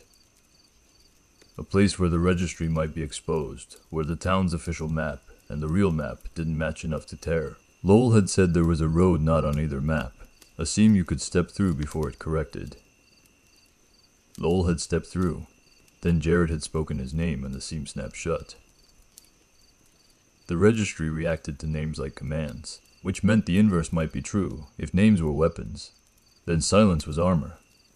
I leaned closer to Jared, voice barely breath. "We don't speak, we don't sign, we drive. When we hit any mile marker, we do not look at it directly. We use the cassette as the anchor. We play it when the tape says, when the cassette case stops changing." Jared swallowed hard. "And the sheriff just lets us drive." I looked up. The sheriff was still calm, but his body language had shifted. His shoulders were tighter. He was waiting for the moment we broke. The men by the van were ready. The hunched shape had moved closer, now only a few yards away, head cocked, listening. The sheriff spoke again, voice gentle. "I can do this all night," he said. "Closing time is patient." My phone, still off, vibrated once in my pocket. A phantom buzz, a reminder that devices weren't mine here. Jared's hands trembled on the wheel. I made a decision that felt like swallowing glass. I opened the glove compartment. Inside were random receipts. An old rag, a flashlight, and a folded town map, the paper kind, that gas stations sometimes sold for tourists. Jared's voice cracked. "Why do you have that?" I didn't answer. I unfolded it quickly, hands shaking. Briar Hollow streets were printed in neat lines. Finch Avenue was shown continuing through to Highway 19, connecting like it should, and in the corner, printed in tiny letters, was an index. Streets of Queensy. I ran my finger down the list until I found something I hadn't looked for before. Not Finch. Not Main. Not Church. I searched for continuity. There it was. Continuity Office Community Center, lower level. My stomach dropped. The community center. The building we'd just escaped. The backstage basement door with the painted symbol. The door that opened when the speaker said Lowell's name. The place where the correction department was operational. The registry wasn't just abstract. It had an office. "A physical location," Jared whispered. "We were there." "Yes," I breathed. "And we didn't go far enough." Jared stared at me, horror dawning. "You want to go back?" "I want to burn it," I whispered, and my throat tightened, because the word burn felt like it would be heard by the whole town. I swallowed and corrected myself. "I want to seal it." The sheriff knocked lightly on the window with 2 fingers. Tap a patient rhythm. He leaned down, voice soft. "You've decided something," he said. "I can see it on you." I didn't respond. The sheriff's smile widened. "If you go back to the community center," he murmured, "you won't find what you're looking for." My stomach clenched. He knew. Of course he knew. He straightened and took 1 step back from the truck, then lifted his hand slightly. Not a wave. A signal. The men in work clothes moved to the doors. The hunched shape shifted forward, folder dangling. The sheriff's voice rang out, calm and official, like he was announcing policy. "Subject status," he said, and it sounded like he was reading from a form. "Pending," the quiet siren tone surged, and in the space between one heartbeat and the next, the truck's engine shut off on its own. The dashboard went dark. The world held its breath, and the cassette case in my hand clicked once, like it had finally found the right place to be played. The truck dying felt like my lungs shutting off. For a split second, there was no engine rumble, no dashboard glow, no illusion of control, just a quiet siren tone vibrating in the air, and 2 men at our doors who suddenly didn't have to hurry. Jared's hands flew to the ignition he twisted. Nothing, not even a click. He tried again, frantic. Still nothing. His breathing turned into panicked little gasps. The sheriff watched with mild curiosity, like he was observing an animal in a cage pole at the bars. "Closing time," he repeated softly, as if explaining the obvious. The man with the clipboard lifted his pen again.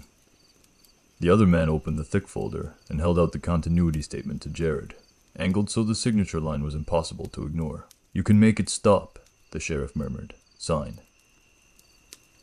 Jared's eyes were wet and wild. He looked at me, pleading. I looked down at the cassette case. My fingers trembled around it. The clicking inside it had stopped. The label at last was stable. No shifting numbers. No smudged rewrite. Highway 19 mile 17. And beneath that, the smaller warning if you hear your name. Stop. The tape wasn't an escape plan. It was a failsafe, a trigger. A way to force the town to reveal what it was hiding, if only for a moment. And it had chosen this moment. This exact spot. My mouth went dry as I realized what that meant. Mile 17 wasn't a physical mile marker out here on the looping strip. Mile 17 was a condition. A point where the town's lie thinned enough that something could be played through. The sheriff leaned closer to the window. "You're thinking too hard," he said gently. "That's what got you here." I didn't respond. Instead, I opened the cassette case. The plastic hinge snapped softly in the cold air inside. The tape was ordinary brown magnetic ribbon. Clear spools. A handwritten label that matched the case. But the moment I touched it, the quiet siren tone dipped just slightly like the town reacted.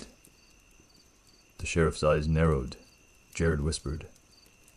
"What are you doing?" I didn't answer. I couldn't. Words felt dangerous now. Names felt like lit matches. I reached into my jacket pocket and pulled out my phone, the one ID turned off earlier when it rang with my mother's name. My fingers shook as I powered it on. The screen lit. No signal bars, no service. But the phone still had one thing it always had. A voice memo app and a speaker. I didn't need service to play sound into the world. The sheriff's smile vanished. "Don't," he said, and for the first time his voice carried real warning, not performative calm. The men at the doors shifted, hands tightening on handles. The hunched shape near the van leaned forward, head cocked, listening. Paper folder dangling like a hungry mouth. I set my phone on the dashboard, screen up, and hit record. Not because I wanted to record, because I wanted something time-stamped that wasn't theirs. Then I raised the cassette tape to my lips and without thinking of how absurd it was spoke one sentence into the phone's mic. "Not my name, not Jared's. Not the sheriff's, just a fact. We are at mile 17, I said, voice steady enough to surprise me. The quiet siren tone stopped. Instantly, the air snapped into a different kind of silence sharp. Brittle, the sheriff's eyes widened a fraction. Jared froze. The men at the doors paused mid-motion, like someone had hit a stop button. The hunched shape by the van shuddered slightly, as if confused. My stomach dropped. It worked. Not because the town believed me, because I had forced a condition into existence with a spoken statement. I understood now. The registry didn't just record reality. It negotiated it. It needed phrases, confirmations. Agreed upon text. That's why the town loved forms. Forms were scripted reality. I didn't wait. I hit playback on my phone immediately, replaying my own sentence. We are at mile 17. The sound came out of the truck speaker, tinny and small, but the world reacted like ID shouted the command. The horizon shimmered, the looping highway stuttered. Like a video buffering. For half a second, the billboard with the cartoon pie behind the sheriff went blank, no pie. No words, just white vinyl. Then the town's edges flickered, and there just beyond the sheriff's cruiser appeared a mile marker I hadn't seen before. Mile 17.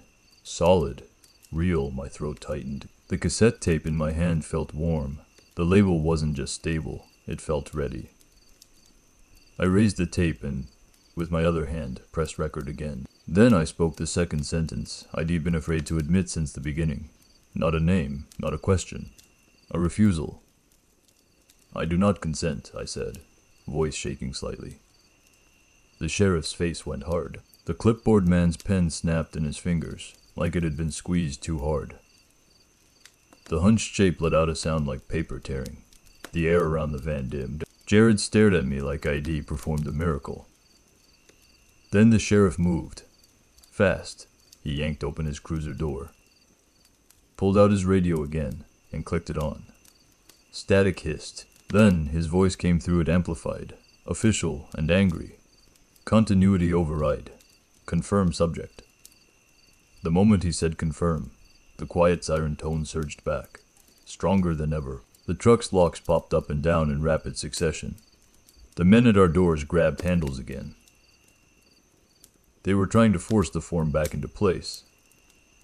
So I did the only thing left. I played the tape, not in a cassette player. I pressed the tape itself against my phone's microphone and dragged it slowly, letting the magnetic ribbon scrape faintly. It shouldn't have produced a sound, but it did. A thin, warbling audio tone came out of my phone speaker, like an old dial-up modem, mixed with a child's humming. The world reacted violently. The sheriff's cruiser lights flickered. The mile marker flashed. The van's side door slammed shut on its own. The hunched shape jerked backward as if struck. Jared screamed. "What is that?" Lowell's earlier words echoed in my mind. Names are sticky. Don't correct the map. Paper wins here. This tape was the opposite of paper. It was sound without words. A signal that couldn't be filed cleanly. The sheriff shouted into his radio again, but the static swallowed his voice. The men at the doors backed away, hands clamped to their ears, faces contorted in pain. Jared slammed his hands over his ears too, rocking. I kept the phone steady and kept dragging the tape across the mic, producing that warbling tone. My eyes burned. My hands shook. My stomach churned. The horizon tore. Not like a rip in fabric. Like the highway was suddenly two highways laid on top of each other, and they were sliding out of alignment. For one awful second, I saw Briar Hollow from above, streets as ink lines, houses as stamps, people as file entries. And beneath it all, like a buried organ, the registry. Not a book, not a monster. A room, a basement door, a filing system that extended like roots, the community center. The backstage door, the symbol, the correction office. Then the vision snapped away and I was back in the truck, shaking, throat raw, ears ringing.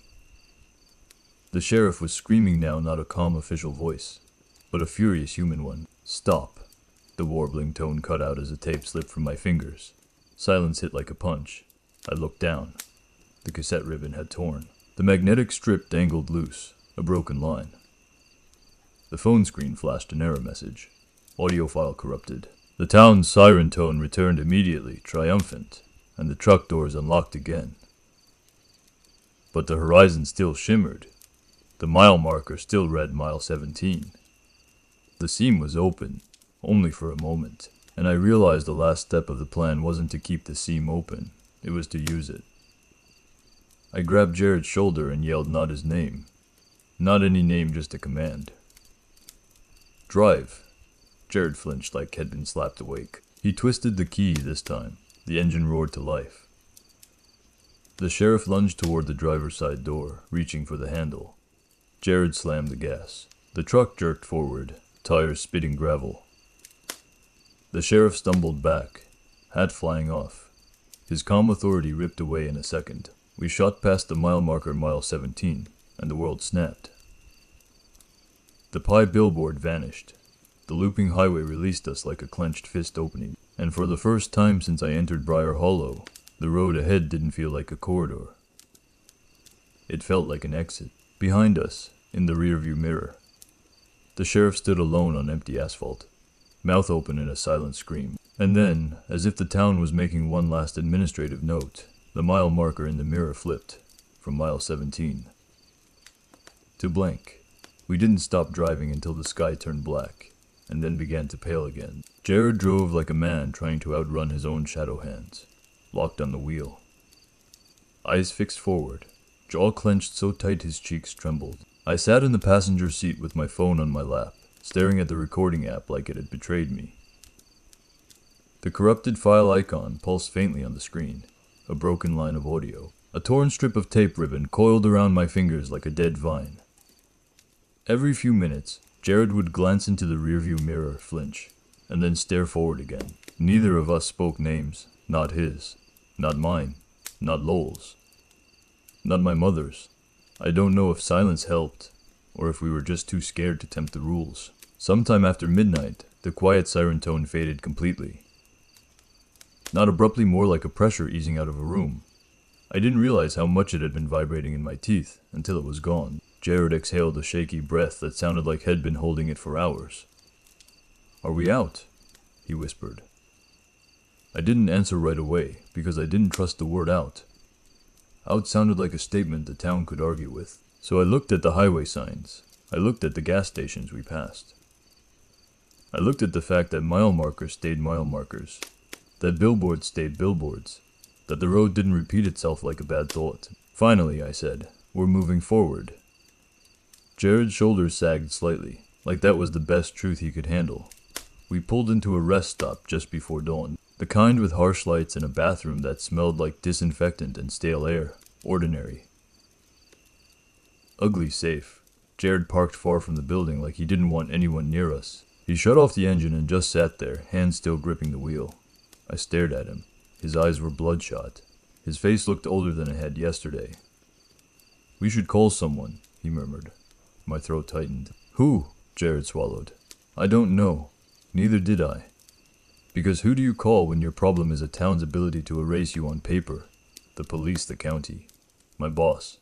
What would I say? Hi. I went to Briar Hollow to audit property records, and found a municipal bureaucracy that files people out of existence.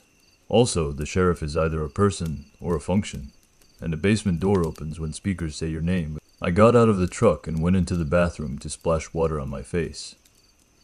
The mirror showed me. It shouldn't have felt like a victory, but it did. I pulled my wallet out and checked my driver's license again. The photo was still blank. My name was still there. But it didn't feel like mine anymore. It felt like a label on a jar. When I came back outside, Jared was on his phone, not calling, scrolling frantic, like he was searching for proof that Briar Hollow existed. "It's not on Google," he whispered when he saw me. "Not the way it was. Teresa dot where it should be, but no pictures. No reviews, it's like a ghost town on the internet." My stomach dropped. He tilted the screen toward me. Head searched Briar Hollow Inn. Nothing, he searched Briar Hollow Community Center. Nothing. Then Finch Edition. No results. My throat tightened. "Try Highway 19 Mile 17. Jared's hand shook as he typed it. The search results loaded. A couple old road construction reports. Nothing that mattered. But at the very bottom, buried like a footnote, was a cached image result. A map screenshot. The thumbnail showed a small town layout, and one extra street that didn't belong. A street labeled Finch Annex Road. My stomach turned to ice. Jared stared at it. Breathing shallow. "It's spreading." Or maybe it wasn't spreading. Maybe it had always been everywhere, and Briar Hollow was just one place where the registry ran hot enough to see. I looked down at my phone again, and opened the recording app. The corrupted file was still there, labeled automatically by the phone with a timestamp, but the title field where you could rename it had changed. It now read Town Continuity Statement. Audio my blood ran cold. I deleted it immediately. Then I opened my recently deleted. Empty, I should have felt relief. I felt watched. Jared rubbed his face hard. "What about Lowell?" he whispered, and the word came out like he couldn't help it. Lowell, a name. The moment Jared said it, something in the air seemed to tighten. Not a siren. Not a voice. Just a subtle pressure like a hand on the back of my neck. Jared flinched and clapped a hand over his mouth. I shook my head, heart racing. "We don't know," I said quietly. "We can't know." Jared's eyes filled with tears again. He saved us. I wanted to say his name too, I didn't. I couldn't. We sat in the truck until the sun rose fully. The day turned ordinary around us. Families stopped for coffee. Truckers walked into the building and out again without fear. A little kid ran across the parking lot laughing, holding a toy dinosaur. Normal life happening inches away from the edge of something we couldn't explain. Eventually, Jared spoke again, voice hollow. "I'm not going back." "Me neither," I said. I drove home a different route than ID come. I told my boss there was an issue with access to records, and I was pulling off the job. He complained. I didn't care. A week later, a plain envelope arrived in my mailbox. No return address. Inside was a single sheet of printer paper, stapled at the corner, like a welcome packet. I didn't open it all the way. I didn't read it out loud. I just stared at the last line visible even through the fold. "If you notice a street that wasn't there yesterday, do not correct the map."